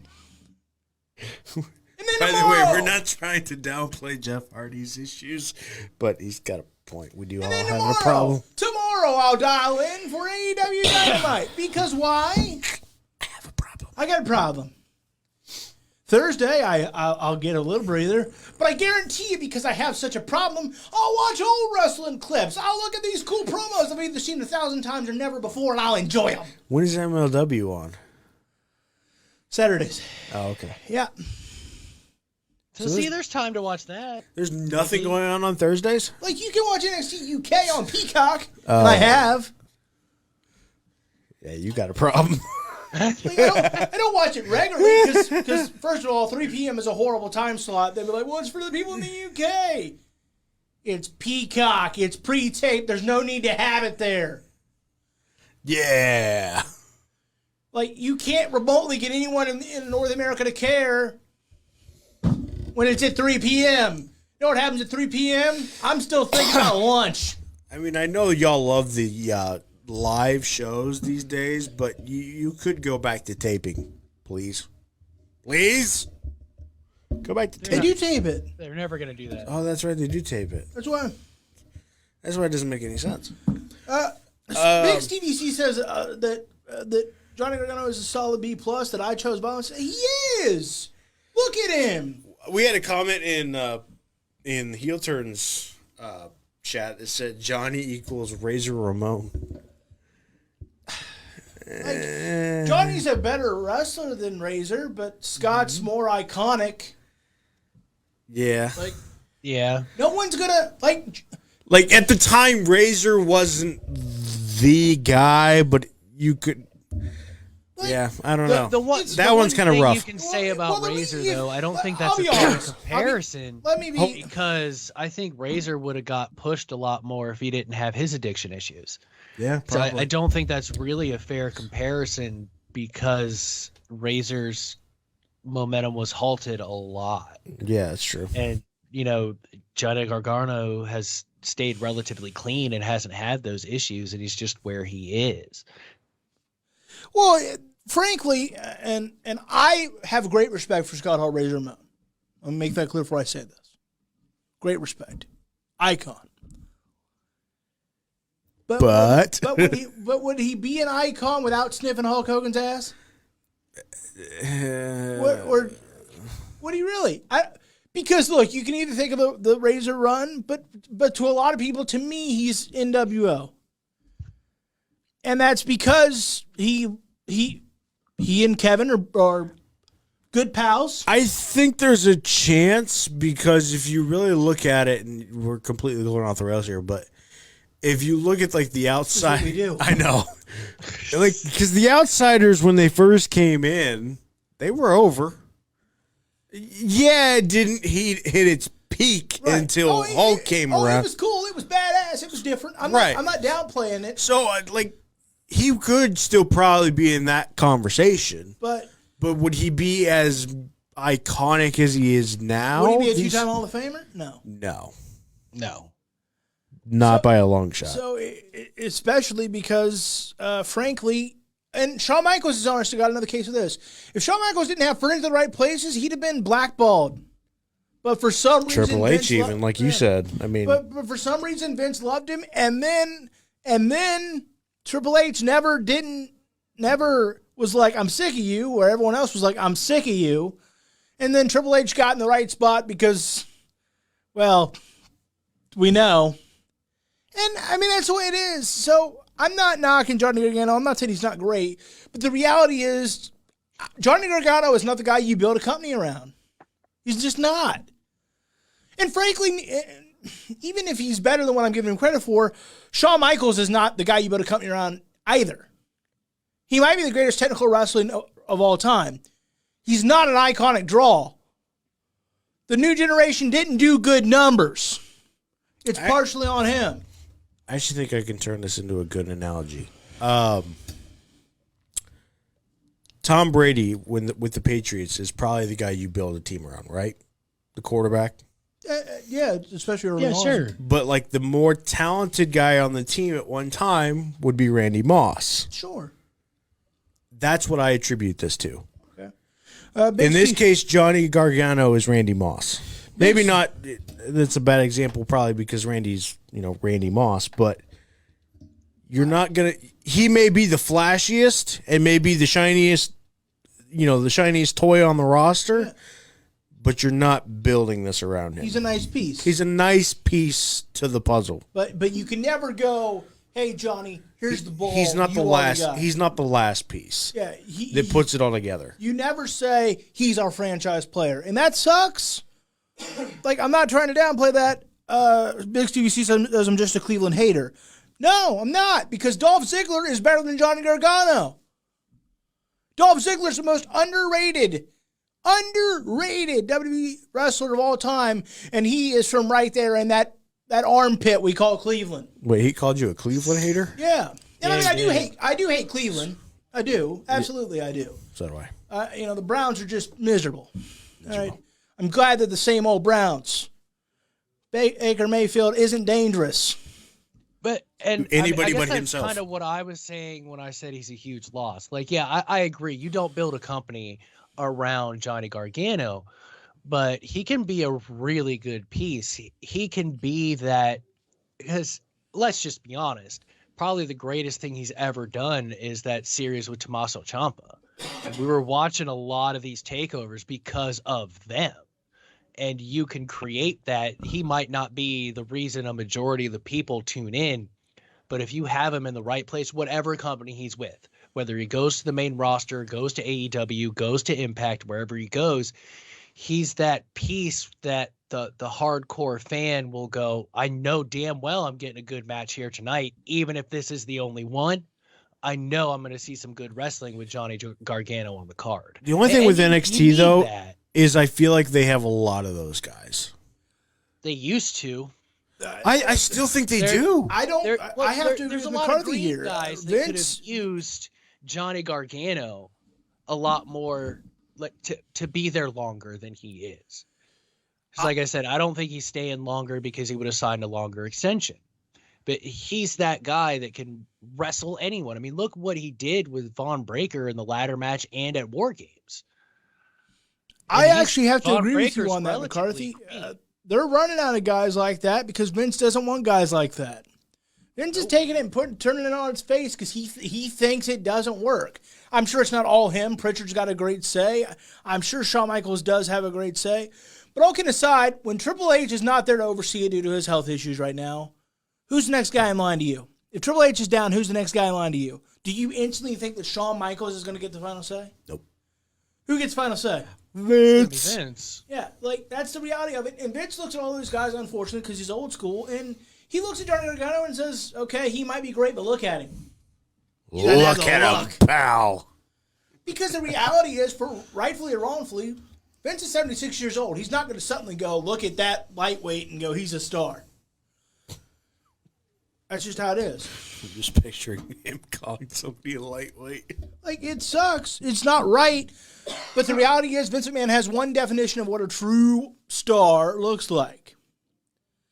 And that's not Johnny Gargano. And that sucks. And so, yeah, I think Johnny Gargano should leave because he's going to die on the main roster.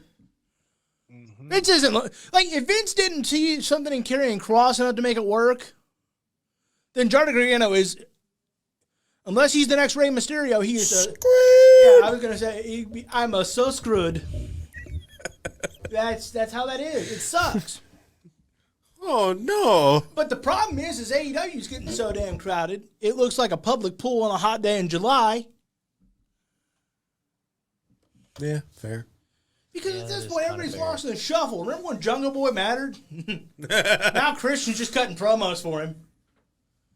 It's because he doesn't like to. He'll never make it until he finally gets over that not liking to cut promos. Where he's kind of getting there, but he's got to cut some more. I do not disagree with you. All right.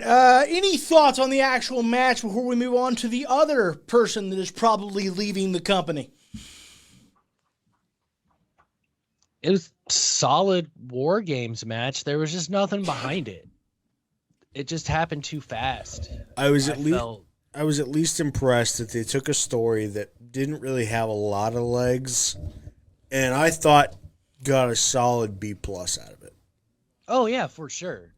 Like, and that honestly, I'll probably say that about a lot of these matches, but you really look at the build-up that they had, and it really wasn't that much, and especially with the concept of Team Black and Gold versus Team 2.0.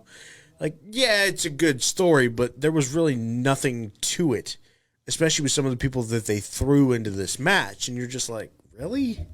But I thought they got a good, solid B+ out of it. Well, I think what it's meant to symbolize, I think it was Vince and Bruce's way of symbolizing that, look, Black and Gold is dead. I think that's what it was about. I think we're in this new colorful... That was my only really big critique is they kept hammering that home. I think we're in this new colorful, just... It's so pretty. It looks like the Beatles on acid. Or the Wiggles. Or the Rosebuds. Looks like they got a paint gun and just went to town. It's like the Teletubbies just threw up all over this thing. This is getting weird. It's getting really weird. All right. So NXT Tag Team Title match, Imperium defeated Kyle O'Reilly and Von Wagner. And then Wagner, that no good big son of a bitch, he tried to turn on Kyle O'Reilly, and then Kyle O'Reilly saw that coming and throws up the Undisputed sign, which... Like, it's undisputed. You the only member left. Yes, that's for sure. It's population you, bro. And then he did, like, crotch chops. I was like, what are we doing here? I was like... He went from undisputed to DX to I don't know what. So tonight on NXT, Shawn Michaels and Kyle O'Reilly announced Undisputed Degenerates, the brand new stable coming to you. So... I actually don't hate it. I don't either. I mean, as long as Sean finds his hairpiece.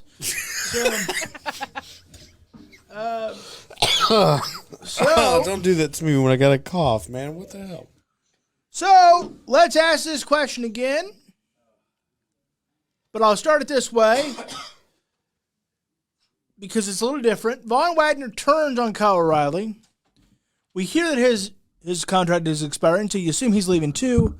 But to have Kyle O'Reilly get the advantage of Von Wagner tells me maybe he's resigned for a little bit, because if you're literally about to have him beat down one of the up-and-comers in NXT on his way out the door, why are you doing that? McCarthy, any thoughts? Like, is O'Reilly out or is he back for a little bit? Because it feels like they have to have a match. I think he's out and he's getting the hell beat out of him tonight to send him out the door. Okay. To be honest, I mean, I like Kyle O'Reilly. I have nothing against him, but that tends to be it. We've seen it a few times the past few years where exiting wrestlers don't get the FU treatment, if you will. But I don't think that's going to be the case with Kyle O'Reilly. I think he's going to get the hell beat out of him tonight, and we won't see him again. So both Johnny Gargano. So this is going to be a historic episode of NXT 2.0. You think it's going to be the final episode of Johnny Gargano and Kyle O'Reilly? I think so. That's going to be historic. What do you think, Napper? I actually think he's right. It is kind of weird the way it's weird the way they handled two different possible firings at the same time. Well, I guess one wasn't really a firing, but I don't think either one is. Their contracts are up. That's not the same thing. Quit putting... Yeah, you hush. But it's weird how they're okay. What I meant to say was it's weird how they're handling two different send-offs at the same time, and handling them very, very differently. And I don't know if that was by design or they just thought, one guy we really, really like, the other one not so much. We don't like his buddies, so let's just beat the crap out of him. I was being kind of facetious. I think Vince respects Kyle O'Reilly. Apparently not. He's about to put him in a cage and get his ass whooped. I mean, wouldn't you? If he's leaving and he started something with this giant dude, you have to put the guy over as you go out the door. That's old school wrestling right there. Yeah. You got to do it. No, you do He's have to do not it. really getting shoveled or anything. I was just being facetious in the fact that he's going out on his behind, and I think it'll be his last night. But it's his job as someone that is probably leaving to help put over the next generation. Well, I think your facetiousness is egregious. That's fair. The other thing I think is, I just thought it was weird that he did the Undisputed Era thing. Like, what was the? I need more clarification about what that was about. I wonder on top of the crotch chops. I wonder if that was his version of Bret Hart doing WCW. Maybe. I wonder if that was his. Look, this is where I'm going. We're going to get the band back together. But what? Because this? I mean, that's what not. about Roderick Strong? What? He's still there? That is true. We totally forgot about Roddy. I know you guys did. That's why I brought it That's up. because he's in a better stable. Diamond Mine. Diamond Mine. Diamond Mine. Undisputed Era? It's an era of diamonds. Those Creed brothers are badass, though. Yeah, they are. Yeah, they are. Good stuff. I'll tell you what, they can take all three of us and spin us like lotto balls. So, but I wonder. See, I'm convinced that Johnny Gargano's out the door. Yeah. I think Kyle O'Reilly's out the door, but I'm not sure. I'll admit, I'm not completely convinced. Because I'm like, that screams like we're at least going to have a feud, and maybe you signed up for one more NXT pay-per-view. I don't know. Yeah. Like, because it's weird if we just have the match and then He's gone. Yeah, it's just Even odd. if he gets the crap beat out of him. Well, I mean, but he needs to. If he's getting the crap beat out of him and leaving, he needs to get uncomfortably beaten down. Yeah. I mean, I want some color. I want something that makes you go, damn, this Von Wagner, if you piss him off, he can beat the holy hell out of you. And I hope it happens for a little bit. Because right now, he just looks like the weird guy from the Goonies. The happy green giant. He's the jolly green giant at this point. You know, because his face looks like it's I said it when he first debuted. Like, you look at the entrance that they gave him, and it looked like they had, like, fire coming out and everything. I'm like, he's like the maskless version of Kane walking out to me right now. But he was smiling and, like, happy. Yeah. I'm like, no! This is- man looks like he wants to kill somebody without even, like, moving his face. Please, can we make him look like a killer? The problem is, as soon as he starts moving his face, he looks like a creative wrestler on one of the WWE 2K games. That's honest to God what his face looks like. It looks like a call. That's what it looks like. It looks like one of the old, remember SmackDown vs. Raw? Oh, of course. That's what Von Wagner's face looks like when he starts moving. That's it. And he looks like he looks like AI has come to life in NXT. There's nothing about that face that screams. He just looks like the big dopey, he looks like, Hunchback in Notre Dame Disney style. Like, looks like a member of the Goonies. As soon as, if he's just standing there, I'm fine. When he's Pierce's bodyguard, I'm like, that kind of works. But as soon as he starts to show any emotion, I'm like, you look like a big goof, and you're not any good. Just furrow your eyebrows. That's all I need you to do. Just furrow your eyebrows. Don't move any other muscle on your face, and we're good. Like, damn it, it's called game face. Stop smiling. You're bigger than you're 6'12". You're bigger than half the roster. You look like Shrek. Just look mad. Because, I mean, frankly, he looks like an ugly son of a bitch. But, there's so much more you can do with him. Instead, he looks like this just lovable baby face. He looks We're gonna have to put a mask on him. He looks just well. He can borrow one from Carmella, but I mean, just frankly, he does. His facial just ruins it for you. What do you think, McCarthy? Am I right? I know I'm overselling for the sake of entertainment a little bit, but I really do genuinely hate his facial expressions. Don't you think there's something wrong with his face? I mean, I don't want to say there's something wrong with it.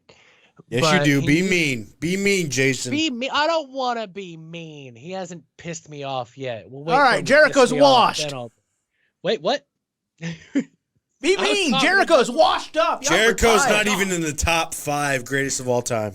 Really, he's not. I mean, probably about 11th. And this guy needs an entire facelift to learn how to give the proper facial expressions to really get over the fact that he is a giant monster of a man that everyone should be afraid of. Enough of the smiley nonsense. It is time. It's time to be angry and destroy everyone. There, is that better? That was better. Good job. He looks like just a giant dodo bird. It's what is it? He just looks ridiculous. And I see potential in the fella, but then you look at that face, and you're like, what in the hell are you doing? Sell it to me. Don't play a wrestler. Be the wrestler. That entire segment is just clipped. I want to watch this on a freaking loop. Because he's an aspect of he looks like he's as green as anything I've ever seen because he looks like he can hardly kayfabe. Go out and work. Green as it's like Taker told Drew McIntyre, don't play the wrestler, be the wrestler. For that 2 hours or whatever, that's who you are. Instead, he looks like, I'm just happy to be here. Did you have that meal in catering today? Jesus. Ho, ho, ho. It just totally. Giant. I mean, holy Moses. Have you ever seen a less intimidating big guy? I look more intimidated when I'm pissed off. Wait, I can do this. There's got to be at least one. No, there isn't. Of a guy of his stature, like, he looks like a happy-go-lucky Vladimir Kozlov. It's just like, he just does. I was gonna say, I don't remember what his full name was, but the guy that did the dancing that somebody called his mama. Brodus Clay? Yeah, there you go. I mean, different body size, but well, he's now the NWA Television World Champion, and also he works for Fox I did not News. know that. Yeah, and also he works for Fox. He works for Fox News, believe it or not. Tyrants. So yeah, that's my rant on that. So you think Kyle O'Reilly's done tonight? I think so. Let's hope Von Widener is too. I think it's a little less concrete than Johnny, but I have to agree with McCarthy. Well, we're at least dry on the cement. Okay.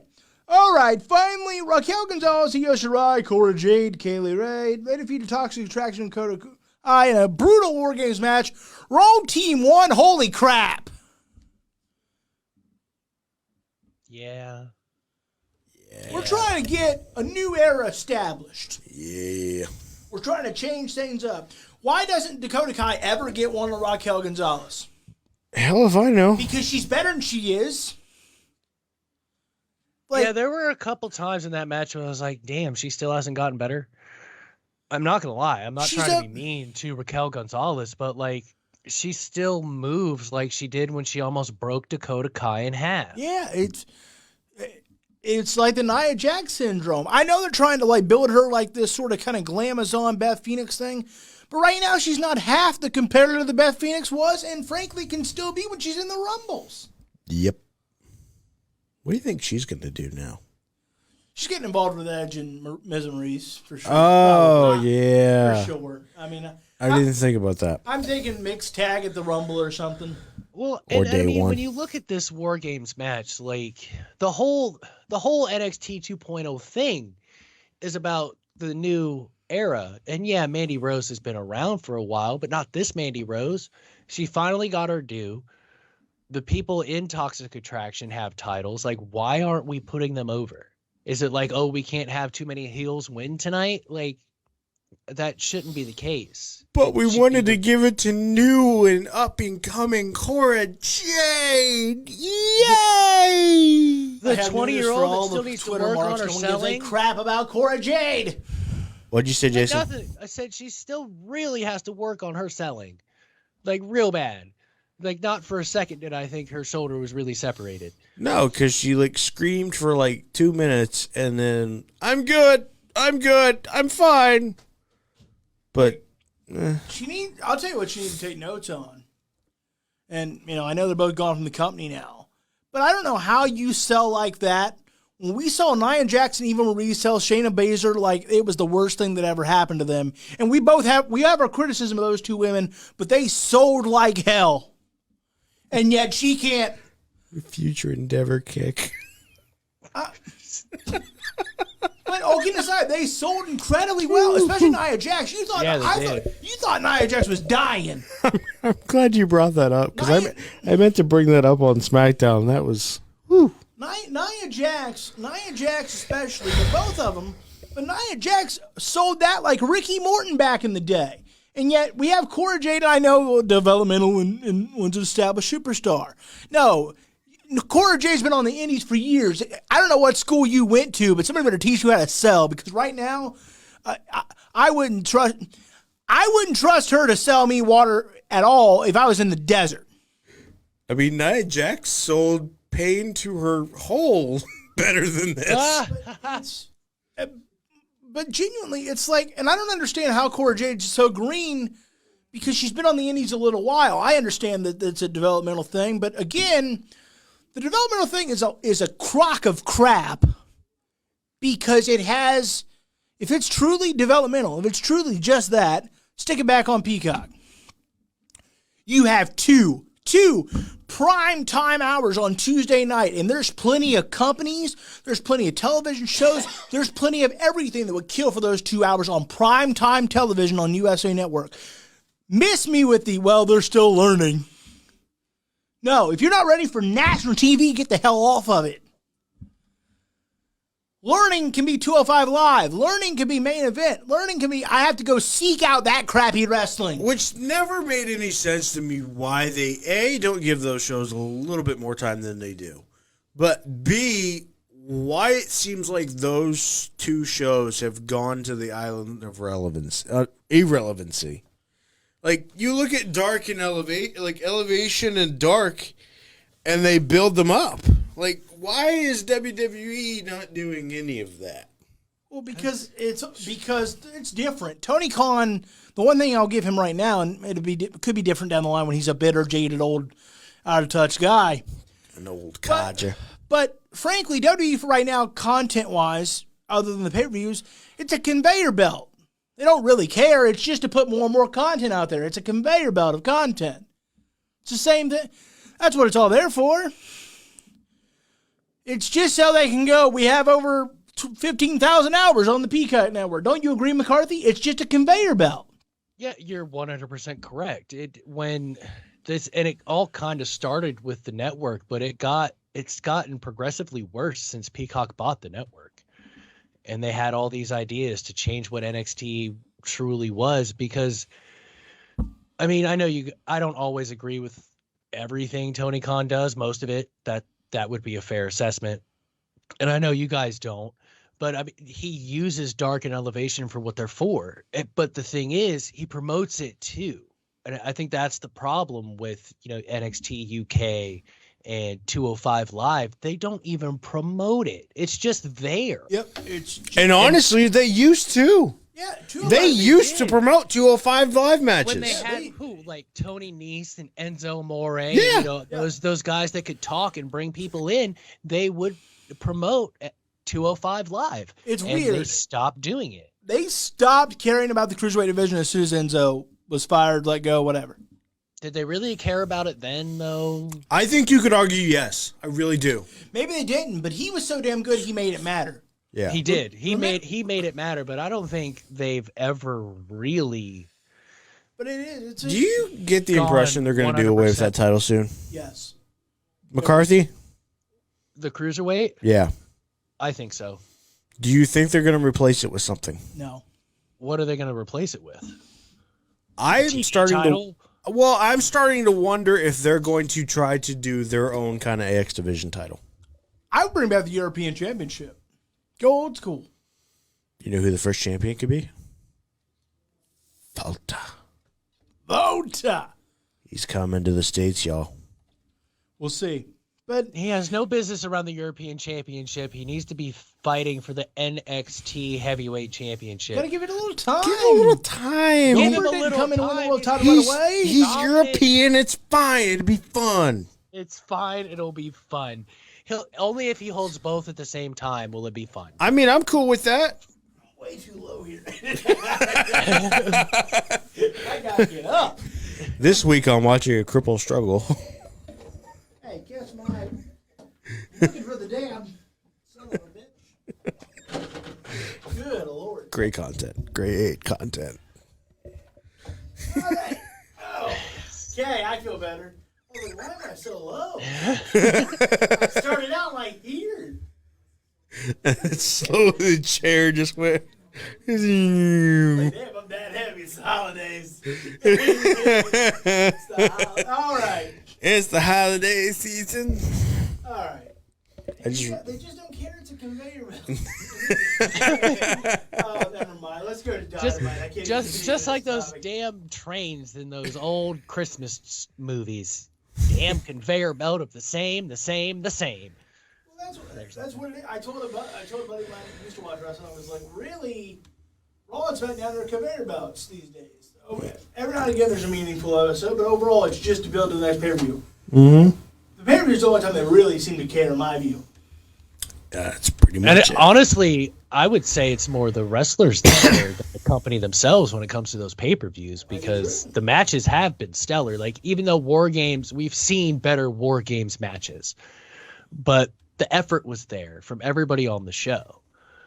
So there's still that pride in their work that WWE has to fall back on from these wrestlers. But I still don't think they even care about the pay-per-views, for instance, because it's on Peacock. They already got their money.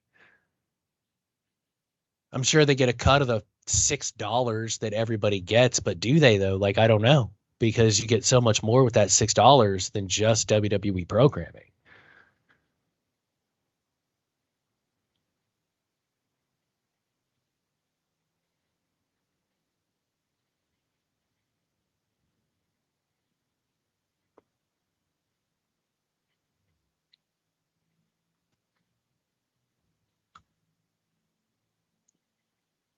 Cody Rhodes essentially literally.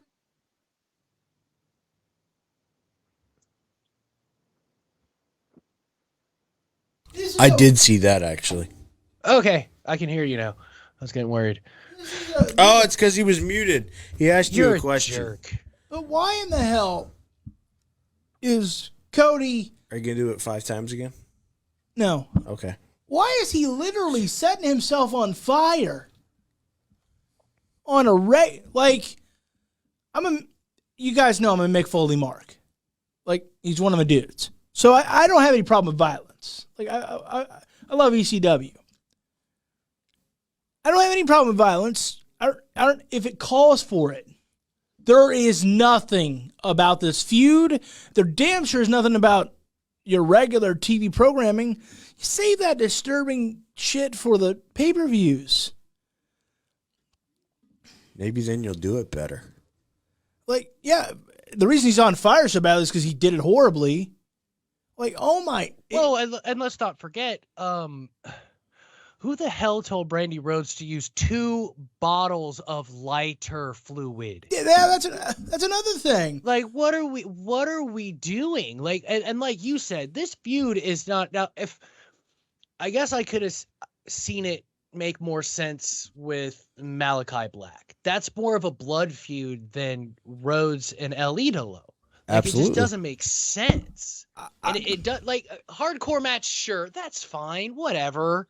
You know, it is what it is. But when you introduce Flaming Tables, that's a blood feud. Like, what has Andrade done to Brandy Rhodes to have her come out and set a table on fire.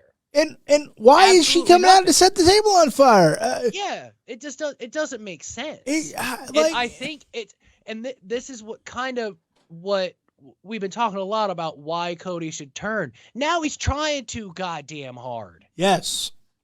You light a table on fire in a match that does not call for it. You are trying too hard to get the crowd back on your side. Just turn heel. You don't have to be heel forever.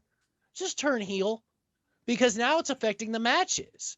Because now they're not even they're so busy booing Cody Rhodes because they're tired of the squeaky clean babyface Cody Rhodes that Andrade can't even get his proper heat.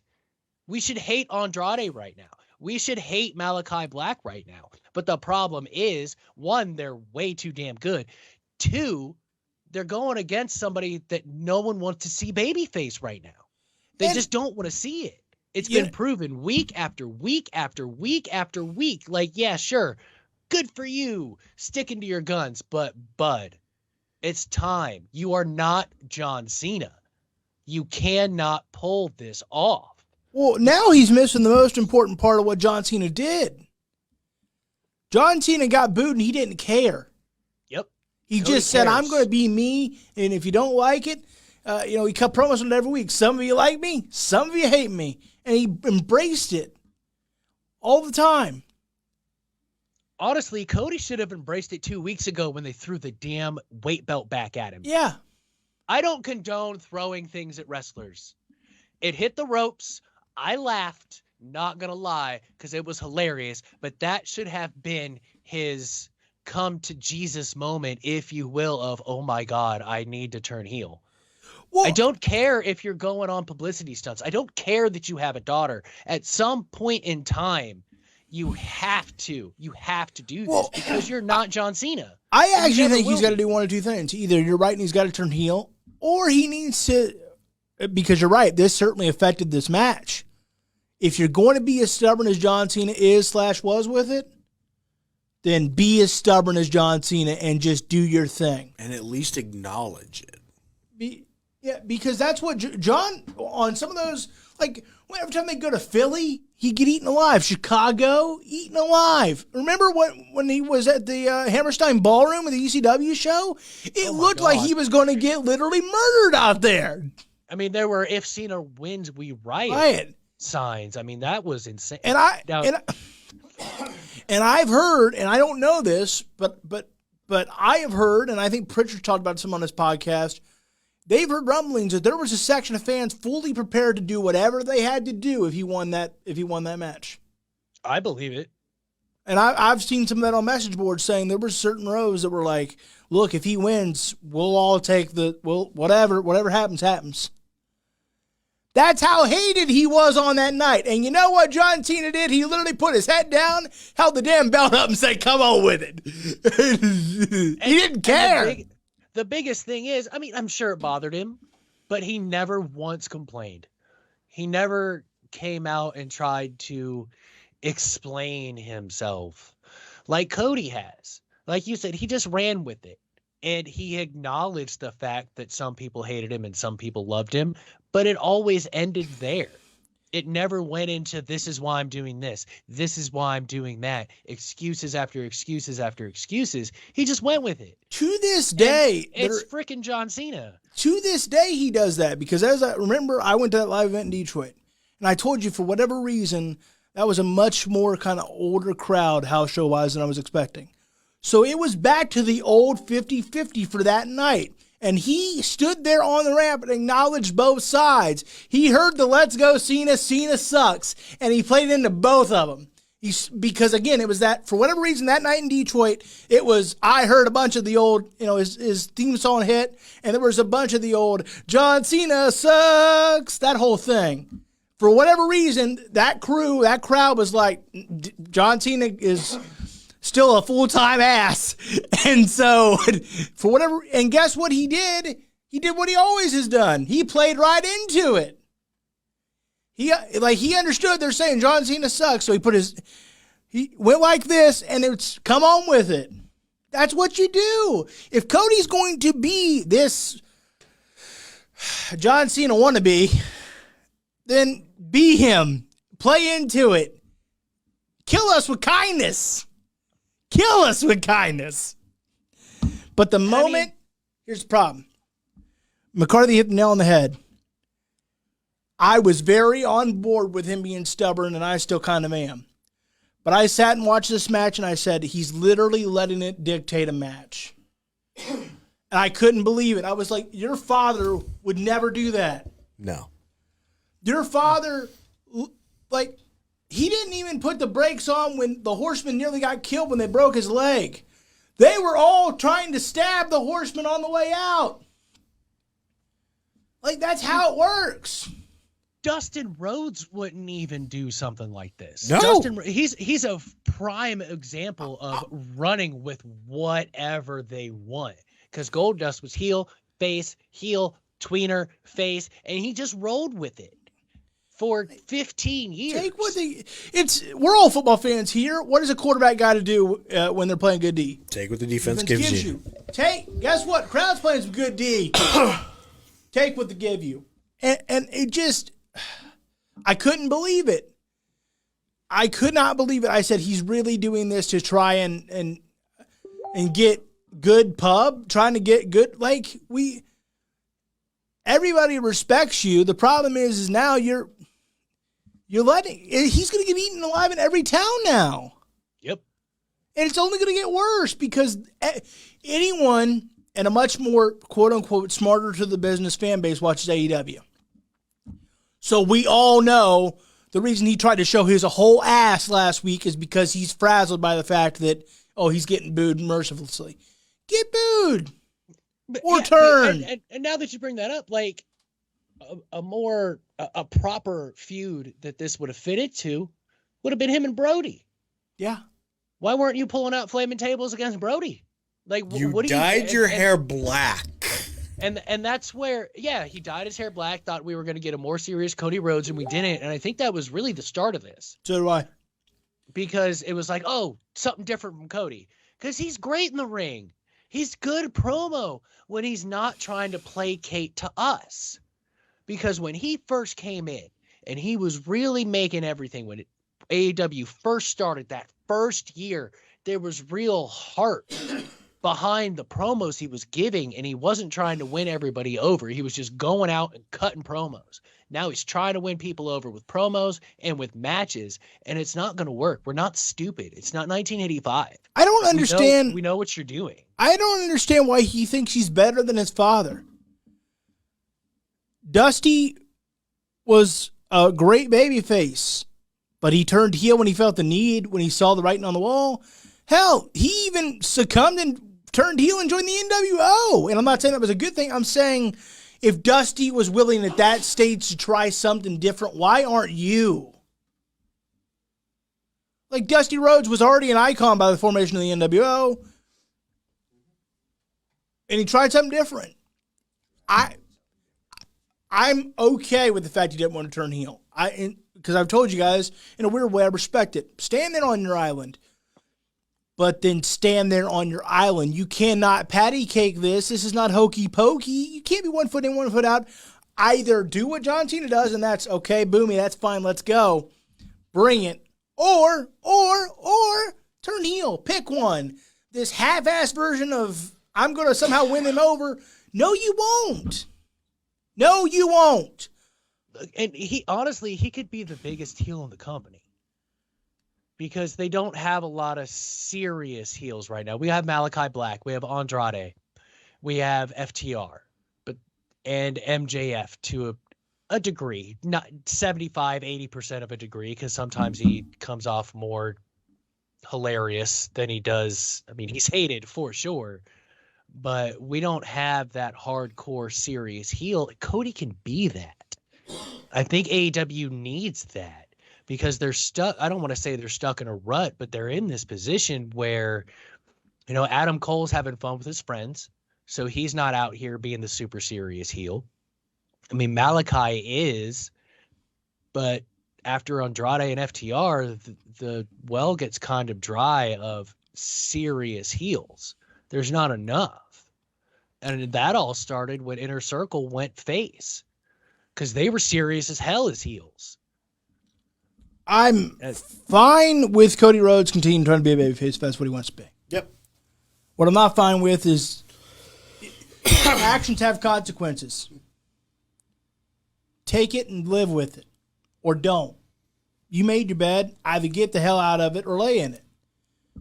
He can either fix this if he wants to fix this, because he'll get over like Hogan in the NWO when he turns heel. Or he can be John Cena. Pick one. But John Cena understood that this is going to have ramifications.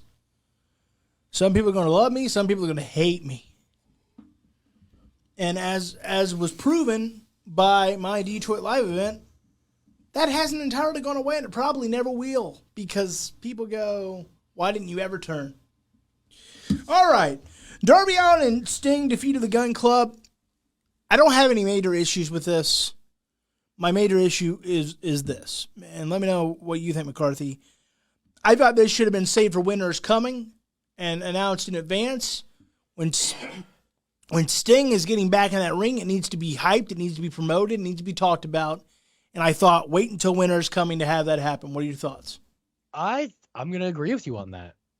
What better way to have Sting's 1-year anniversary in a match? Because at this point, at Winners Coming, is Sting going to wrestle at this point? Probably not. He goes months in between matches as it's his prerogative at his age and the injury history that he has had. Not complaining that he goes a few months in between matches. Plus, you don't lose the Sting luster that way. But now, what are we going to do? It's Winners Coming. He showed up and changed everything. Now there's no... You can reference it, but I think this would have been a better reference for Winter is Coming. After being back for a year, he's going to get in the ring on the night that he showed his face in AEW and changed the landscape. And that you can spin this so many different ways if you just wait for a second. Lazy booking. Just wait a little bit. A delayed gratification. Because I thought, man, that works, because you can tell whoever's on commentary that night, because we know that Jim Ross is off for a little while, tell the story. 1 year ago, he changed this business again, as he's done many times. And here we are 1 year later, essentially to the day, like one day or whatever, and he's in the ring on TNT for AEW. Don't undervalue how special this is, folks, because it is. He's Sting. He's WCW's Undertaker. He's AEW's Undertaker. Like, he's a big damn deal. He's an icon. He's the reason that Jeff Hardy became a wrestler. Like, and a meme all at the same time. Like, that should say I don't everything know if it was you the need to same know. time. That should say not funny. I know, I'm sorry. Everyone's got problems, all right, Napper? Yeah, Travis. God. It was kind of funny. Thank you. All right, but yeah, when Sting gets in there, you need to promote it at least a week, if not more. Probably more, but at least 1 week, because give it time to pop a rating. Give it time to get a few people. Because even me, as dialed in as I am with AEW, I was like, oh, wait, really? Sting's wrestling tonight? Yeah. And that was just, after work saying, hey, what's AEW got going on? Oh, Sting's wrestling. What? Sting's wrestling? Like that, I shouldn't have to look on, AEW Dynamite previews to know that Sting is wrestling. I shouldn't look at Twitter to find out that Sting is wrestling. I should have been told at least the week before. Because frankly, they may not know this and they probably don't care, but I damn sure would have talked about it and hyped it up, because when Sting gets in there, it's important. He's Sting. That he is an icon. He's the biggest non-WWE star there's ever been and ever will be. Period. Like, other than his small run, his entire iconic career was truly made in WCW or TNA. He became this legend without the WWE because he was already well there when he got there. You should value the hell out of him. And they do. I'm not saying they don't. I'm saying you should milk that cow for all it's worth. Beat it into the ground. That way you can draw 1 million viewers, because I promise you a few of the WWE lifers, that 50-plus demo that they do really well in, I promise you if you promote for a week or two that Sting's getting in, some of those 50-year-olds are going to come over and watch. Guarantee it. And all eyeballs matter, so I don't know why you wouldn't do it. All right. Should be a T-shirt for WWE and AEW. All eyeballs matter. Ruby Soho defeated Chris Statlander in the TBS tourney quarterfinals. I'm going to say this again, as I've said before a few times this show. Wrong woman won. Yep. Wrong woman won. I get it. Ruby is trying to... I know that Tony's trying to rebuild Ruby because Ruby didn't have the greatest treatment in WWE. I respect it. But the problem is, in my view, let's not rebuild Ruby or any other non-AEW original, to be honest, in the face of not squashing, but kind of stepping on their own original talent. Statlander's got it. She's got an interesting look, an interesting gimmick, whether I like it or not. She's attractive. She's athletic. She's got everything you kind of want. And she's been there from pretty much day one. You could even sell on the fact that she had a horrible knee injury that you could call career-threatening to some extent. I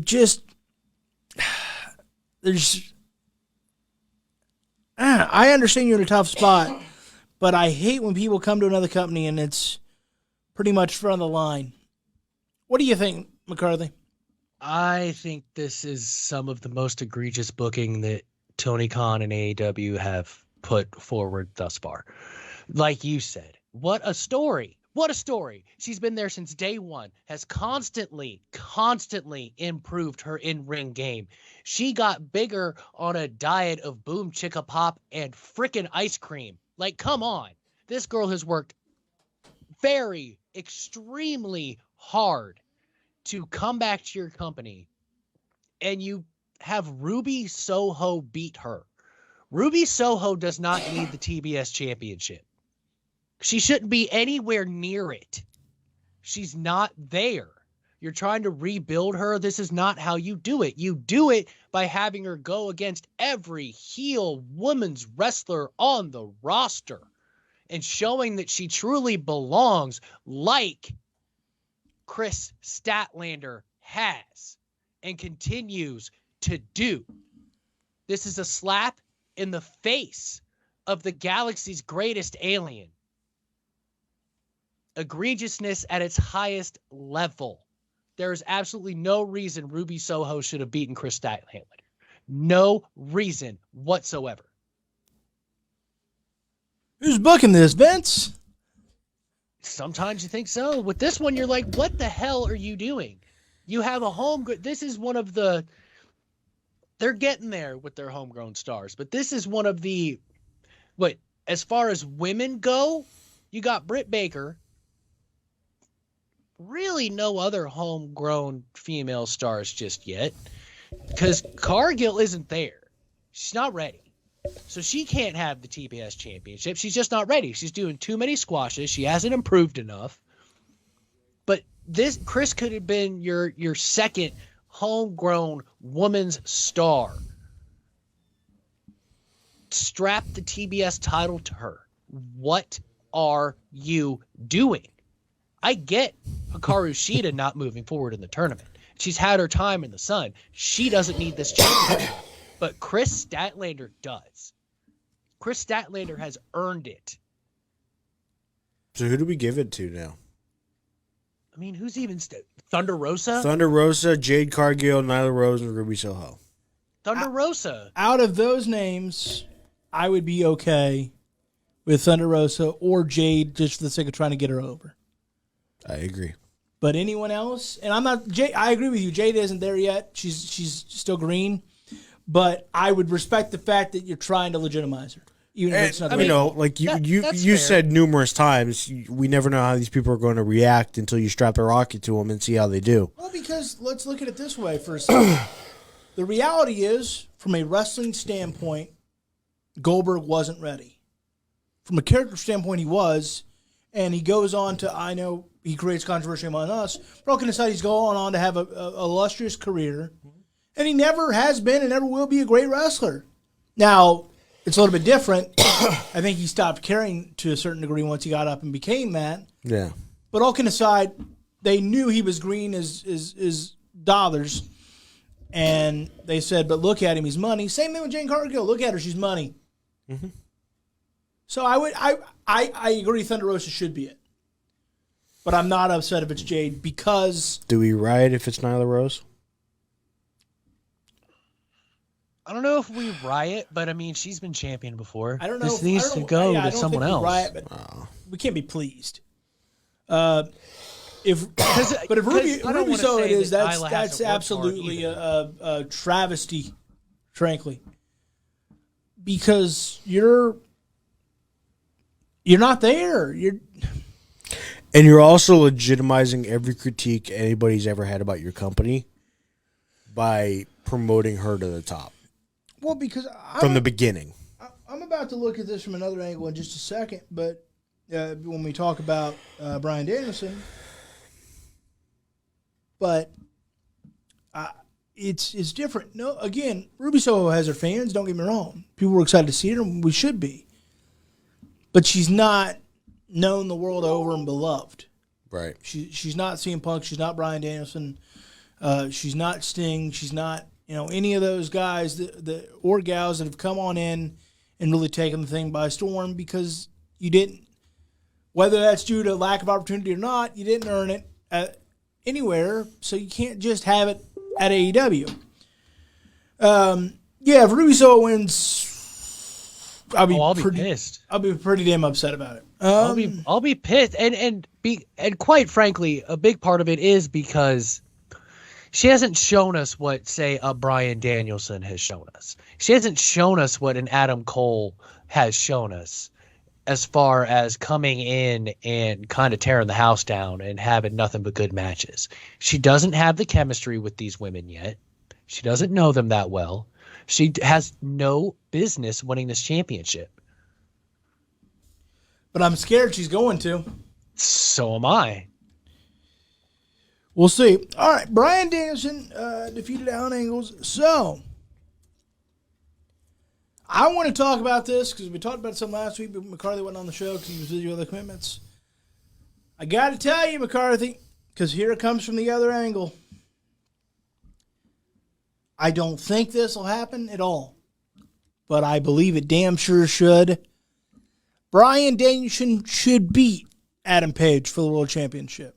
Remember I told you this last week. Can I tell you why? For you rebuttal. Yes, of course. The reality is, when you think about big heel stars or big face stars, period, Bryan Danielson's on that list. He's becoming the planet's champion again, as you can kind of tell. Fickle, right? And I look at him and I go, my God, he's just, no disrespect to Hangman Adam Page, but I go, he's just better than him in every single way. He just is. Like, I'm not trying to... It sucks because, honestly, they shouldn't have booked the matches soon. Because it's an outclassing. Because Hangman ain't there yet. In terms of, like, you don't go, Hangman Adam Page. But Bryan Danielson is one of the best wrestlers on the planet. One of the best wrestlers of all time. And if he loses to Hangman Adam Page, and he will, I believe that very firmly. It's like, damn, who's going to be the guy eventually to get it done? You've screwed the pooch, in my opinion, by booking this so soon. Like, because... Oh, but when I said Daniel Bryan shouldn't even be in the freaking main event, I'm terrible. You are terrible. You are. I mean, that's beside the point. Look, I do. I just... You go ahead and give me your side. I know you disagree. But damn it, don't you see where I'm because coming from the very beginning, I said Miro should have won that match for this exact damn reason right here. Everything you just said is the reason I said Miro should have won that damn match in the first place. I didn't think they'd turn Bryan Danielson heel and have him outclass him. I was wrong. All right. Damn it. Look, we'd be having the same conversation if it was Miro. No, we wouldn't. No, Yeah, we kind of because I don't give a damn about Miro. I do give a damn about Bryan Danielson. No, we wouldn't. I'll tell you why. Because he just said, like, if Paige beats Bryan, who beats him? You're not saying that if he beats Miro. Look. Let me just calm you guys down a little bit. I do recall this damn near almost same conversation about who's going to beat Kenny. Who's going to beat Kenny? Who's going to beat Kenny? I'll tell you who's going to beat Adam Hangman Page. It's Adam Cole, baby. No. Yeah. Yes. Yep. That's who's going to beat him. Yeah. Because Bryan Danielson is there to enhance Adam Hangman Page. But Bryan Adam Danielson, Hangman as we Page speak, is will probably not the best only- wrestler in that company. You're not wrong. Bryan Danielson is one of the greatest wrestlers of all time. You're not wrong. But this is going to be another launching point for Adam Page. There's steps. First, he defeated the mountain that was Kenny Omega that no one thought that anyone would ever beat for that title because he just beat everybody. Now he's going to beat someone who can out-wrestle him and out-promo him with his eyes closed to give him another notch on his belt to say he was the first guy to beat Bryan Danielson in an AEW ring. And then we keep going. Because you got to remember, they have lengthy world title reigns in AEW. So it's going to, when Adam Cole is tired of having fun with the Young Bucks, that is when he challenges Adam Hangman Page, and Adam Hangman Page loses to Adam Cole. I love watching you get prepared for a meltdown. But let's just think about this for a second. In no other world, in no other sport, do we say, we don't go, Tom Brady's backup, it's time he had a shot at the spotlight. When Tom Brady's still better than you in every way, it's such a hard sell to me because, and again, you were right about the Heyman Adam Page thing. I was wrong. So hard for me to say, sorry. You were right. Absolutely. And you were right. So here lately, 0 for 2. Damn, I got a couple more bats or else it's going to be a damn shitty day. So, but here's Okay, the thing. you got that news at the beginning of before the show. But here's the thing. Here's the thing. When someone is better than you in every single way, can out-promo you, can out-wrestle you, can out-draw you, it flies in the face of any logical booking, especially when that guy is not technically on the back end of his career. So ride the wave. Go with the momentum. Go with what people are going to care about. And frankly, go with something we don't see coming. I know they have long title reigns in AEW. Lately, they've had them in WWE too. But why not go with the, whoa, didn't see that coming. And I know that would ruin Hangman Page's momentum, and I understand the conundrum, and I understand the hypocrisy that gives me. I get it. I do. But I look at Bryan Danielson and I go, damn, give him the ball, because right now he's outclassing everybody, and he's been the greatest addition in their history as far as what you want him to do. Because he's still got it. He can still be a majorly over babyface. We just saw that. And now, all of a sudden, I smell a champion of the planet cracking through the cement that is the AEW ring. And I go, man, this guy. Think about it. All he had to do was say the word WrestleMania, and it looked like it was going to be a riot. This guy. Give him the damn belt. Sorry, Adam Page, you're not good enough. That's life. We cut you. Send you to the back of the line. Go win the TNT belt. Go drink. Go be anxious. I don't care. You're not there. Oh. Shouldn't have booked it because now I'm like, the hell with that guy. He might not be as beloved as Daniel Bryan was as a face, but Adam Hangman Page is beloved by the AEW faithful. And if you have Adam Cole beat Adam Hangman Page, then down the line, Jungle Boy can get his comeuppance and become AEW World Heavyweight Champion. And then MJF can beat Jungle Boy for the AEW World Heavyweight Championship. Everything is connected, and everyone will have their chance to shine. Are you on the writing committee? Admit it. Right here. Well, look, no lies. I Gun to your totally head. wish I was, because I think I'm right, because I normally am with these things with AEW. Normally, I say normally, like 80% of the time, I'm correct. I just think that's the way they go. That's the way I would go. And I feel like me and Tony are like friends, even though he doesn't know it. I hear We you. think alike. I hear you. I respect that. But at some point on AEW television, you have to schedule that surgery. What surgery, you're wondering? The surgery to have Jungle Boy's head removed from Christian Cage's ass. Looking forward to you're not that. Wrong.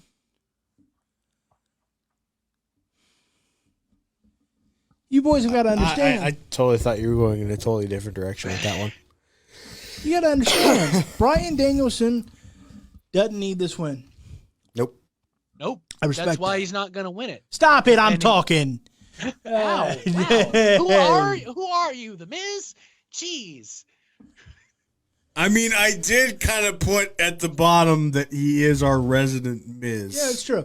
So, Or just less famous but Miz. damn it, when someone is better than you, we start the best quarterback on the team, don't we? Yeah. Name me one time right now in the NFL where someone that is clearly not as good as someone else is starting. Clearly. No debate. There ain't I none. mean, Pittsburgh, maybe? No. Oh, that's That was silly. just, I'm sorry. Mason that was Rudolph hadn't been the same since he got his head kicked in. I just had to say it. But Sometimes I wish he would get it kicked in again. you know, Ow. Brandon Joe Burrow is better than Brandon Allen in every single way. We're not like, hey, let's see what Brandon Allen has. I think Dwayne Haskins at this point in his career is better than Ben Roethlisberger. You're out your skull piece. I mean, that's true, but still. Can you understand my point, though, McCarthy? I mean, I get it. San Francisco, maybe. I don't know. Maybe. Honestly, I want to take this moment to wish my good other awesome best friends, because I got two best friends on the screen with me, but Casey and Brittany Bassard, happy 1 year anniversary. Okay, back to the wrestling. All right. Any final What? thoughts on Dynamite before we talk a little Monday Night Raw and get out of here? I don't know. I feel like we should move on before he starts. I don't even know. Did you do the marriage ceremony? Is that the one that you? That was my first officiating of a wedding. Okay, I apologize then. Then I have to wonder if don't it's be a official. jerk, and they are. I've known Casey my whole life. Stop it. Well, Trying to be nice. Okay? well, when you do it, I'm not sure how official it is in God's eyes, but we'll see. I got ordained by the Universal Life Church. Okay, it's all fair and legal. I signed the papers. All right. So they universally agreed that you would be okay for the job? I'm a good talker. Tells you That's about the all hiring you need. process. I don't trust the universe anymore. Wow, that's fair. All right, let's talk a little Raw before we get the hell out of here. Becky Lynch defeated Liv Morgan. Did the right woman win? No, they didn't. Tell me I'm right, McCarthy. Liv Morgan should have won this match, McCarthy. While normally I would disagree, this time I agree. Liv Yeah. Morgan has grown leaps and bounds from her time in this company, Like, and it wouldn't have hurt Becky Lynch at all. I got to have tell you, Liv Morgan have a title run. I got to tell you, I didn't think they were going to put the belt on her until they did that video package. And I was like, damn, they're going to do it. They're going to do it! And then they did. And then they didn't do it. God, I mean, I think you're right, though. And as much as it sucks that they didn't pull the trigger on Raw, hopefully, they decide to do it at day one. you talk about wrestling's version of blue balls. That was it. I mean, just do it. All right, so you think Liv Morgan should have won? Absolutely. Oh yeah, When will she get the belt? I say day one. How about you, McCarthy? I'm gonna go with Travis and hope to God it's day one. All right, she day has, one. she We'll has a see. reason to ask for a rematch because Becky cheated. All right, Austin Theory attacked Finn Balor after Mr. McMahon gave Austin Theory another chance to impress him. McCarthy, you weren't here last week. What the hell is going on with McMahon and Austin Theory? What's this going towards? I don't know. Vince sees something in Austin Theory backstage, obviously, but I don't know where this is going. By the way, I don't know who the hell Vince keeps texting, but let me know. It definitely ain't us. It's Stacy Keibler. I'd be texting Stacey Keibler too. I love that he was like, stop, stop, stop. Like you heard some of the old Vince come out because he's like, you're annoying me. Even the facial expressions, like I know his voice has pretty much gone to shit, but like the facial expressions are still there. I was like, yep, that's Vince. That's the Vincey I miss. And maybe that's what it is. Maybe Vince, did some of those pre-tapes with Austin Theory, and he was like, oh, okay, we have chemistry. Vince got We're bored. going to make this work. Let's go. So Vince is like, Hunter's not here to stop me. I'm bored. Let's do this shit. So where do you think this is heading, McCarthy? Because it appears we got look, Austin Theory and Mr. Man, they got a thing going on. Chosen one. Where's it going?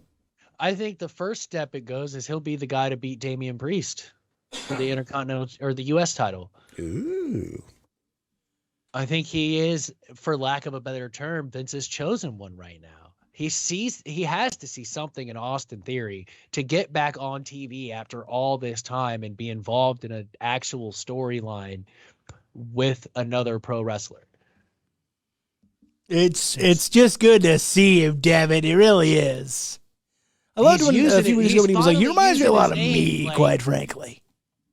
I think, and he's flipping that whole evil boss thing on its head that he did for years. Like, yeah, sure, he's probably still a heel, but he's trying to get somebody over. Now he's just the crotchety mentor.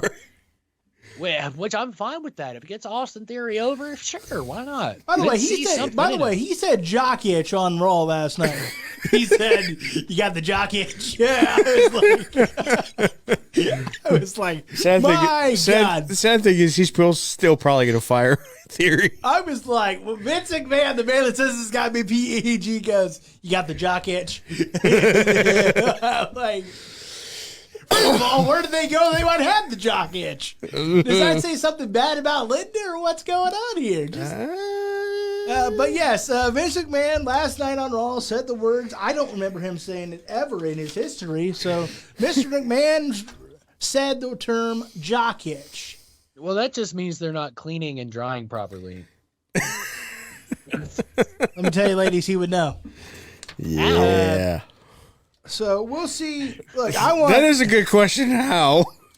I want How Mr. do I McMahon know? and Austin Because that's Theory how to get you in there and have a say it. match. That's what I'm hoping You for. want what? I want Austin Theory versus Vince McMahon. Why not? One more match for old Vinnie Mac.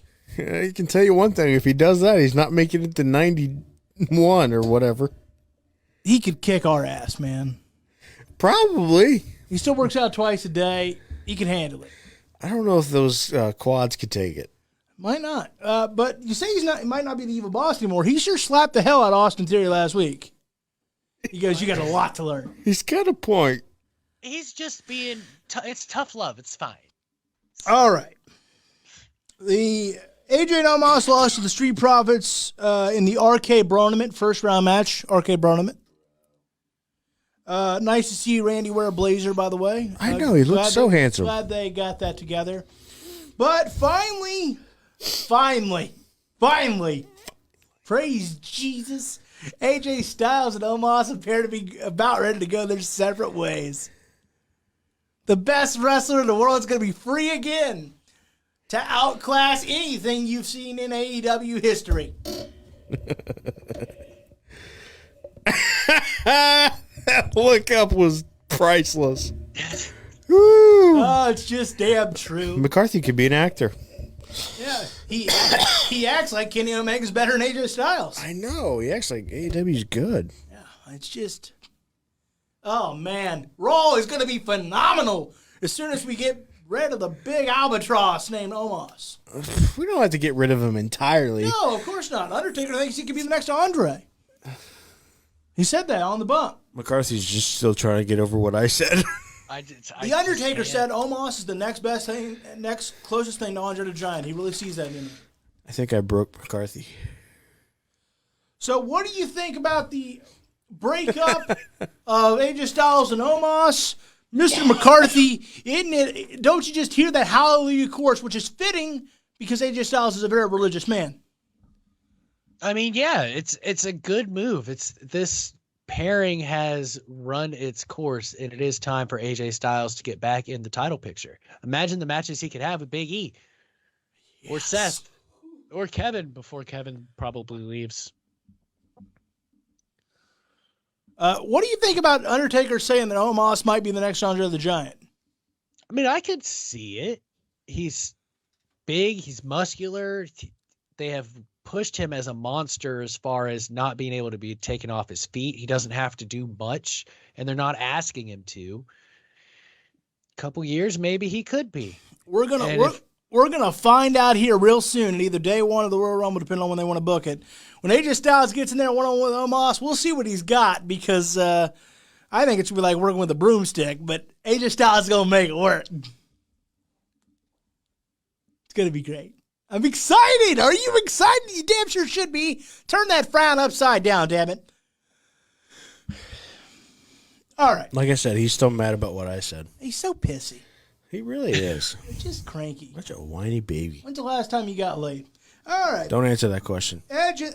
I can ask it. He can't answer it. That's fair. That's fair. When I say laid, I mean sleep. Lay down. All right. Oh. Oh, did it mean something else? I apologize. All right. Edge and The Miz agreed to battle at day one. Did this promo make you want to see this match? I'll start with you, Napper. No, not really. I thought their first one was a little bit better, even as thrown together as that was. It's not that I don't want to see the match, but did the promo do anything to make me want to see it more? No. It just feels like a thrown together weird feud. Like, I don't get the animosity here. And I know they're trying to build to that, but it still it almost feels forced. And I can't get with that. I can't get behind that. I hate that that's what it feels like, because I think if you legitimately gave these two time to have an actual feud, it would be one of the best things in the company. But it feels like they just went, oh, Miz is back? Here, let's throw him with Edge. Well, and completely forget the fact that Edge should be fighting for the WWE Championship at this point. But hold on. There's still 3 weeks to day one, and there's nothing to say the feud's over after day one. I can see it going through the Rumble. And I would be okay with that. What about you, Mr. McCarthy? How do you feel about this match? Yes, it is random, but do you have any desire to see it? I mean, it's Edge and Miz, so yeah, because I know there's going to be some pretty good wrestling involved. The promos thus far have not made me want to see it anymore. And I think a lot of it is because we're getting this transition from Miz from, smart, conniving, smarmy heel to almost whiny heel. Like, it's gone to a whole nother level. And the Miz is one of the greatest heels we've seen in a long time. He does all that old school heel stuff really, really well. But I don't think it's a good look, and it's not becoming of the Miz to start this feud with, I didn't get cheered when I came back from Dancing with the Stars. It's just not, it doesn't do it for me. You as far as people didn't even vote for me.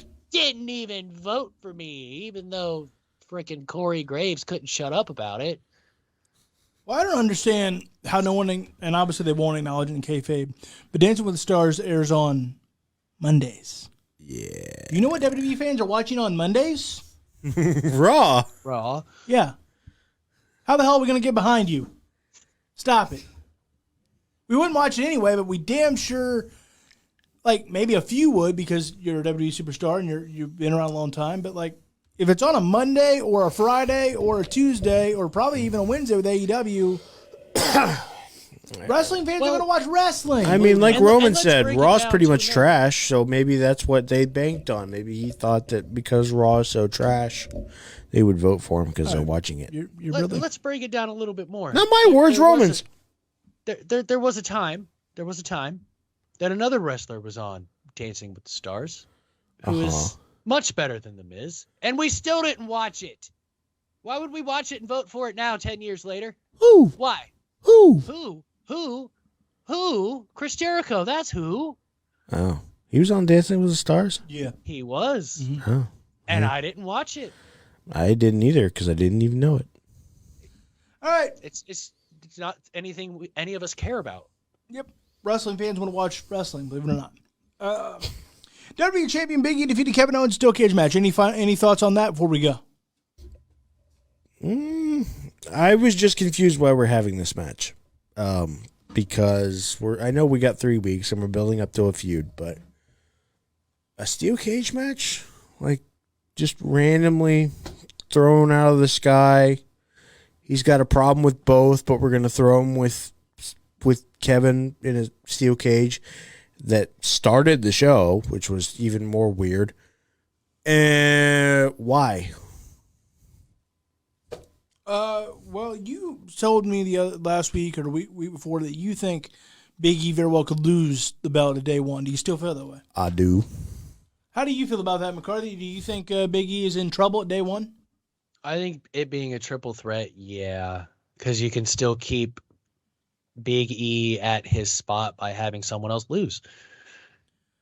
He doesn't lose any momentum if he's not the guy that gets beat. Well, we'll make our official predictions on December 21st, the final episode of the year. But right now, who are you thinking wins that belt? I still stick with Seth. How about you, McCarthy? If anybody takes it, it's Seth. I feel like it has to be Seth. If we think it's going to happen, it's probably got to be Seth. Because for the same thing we said about Sammy, I will say the same thing about Kevin. I don't think either of those men are on this roster by this time next year. My question to you, gentlemen, before we go then, is this.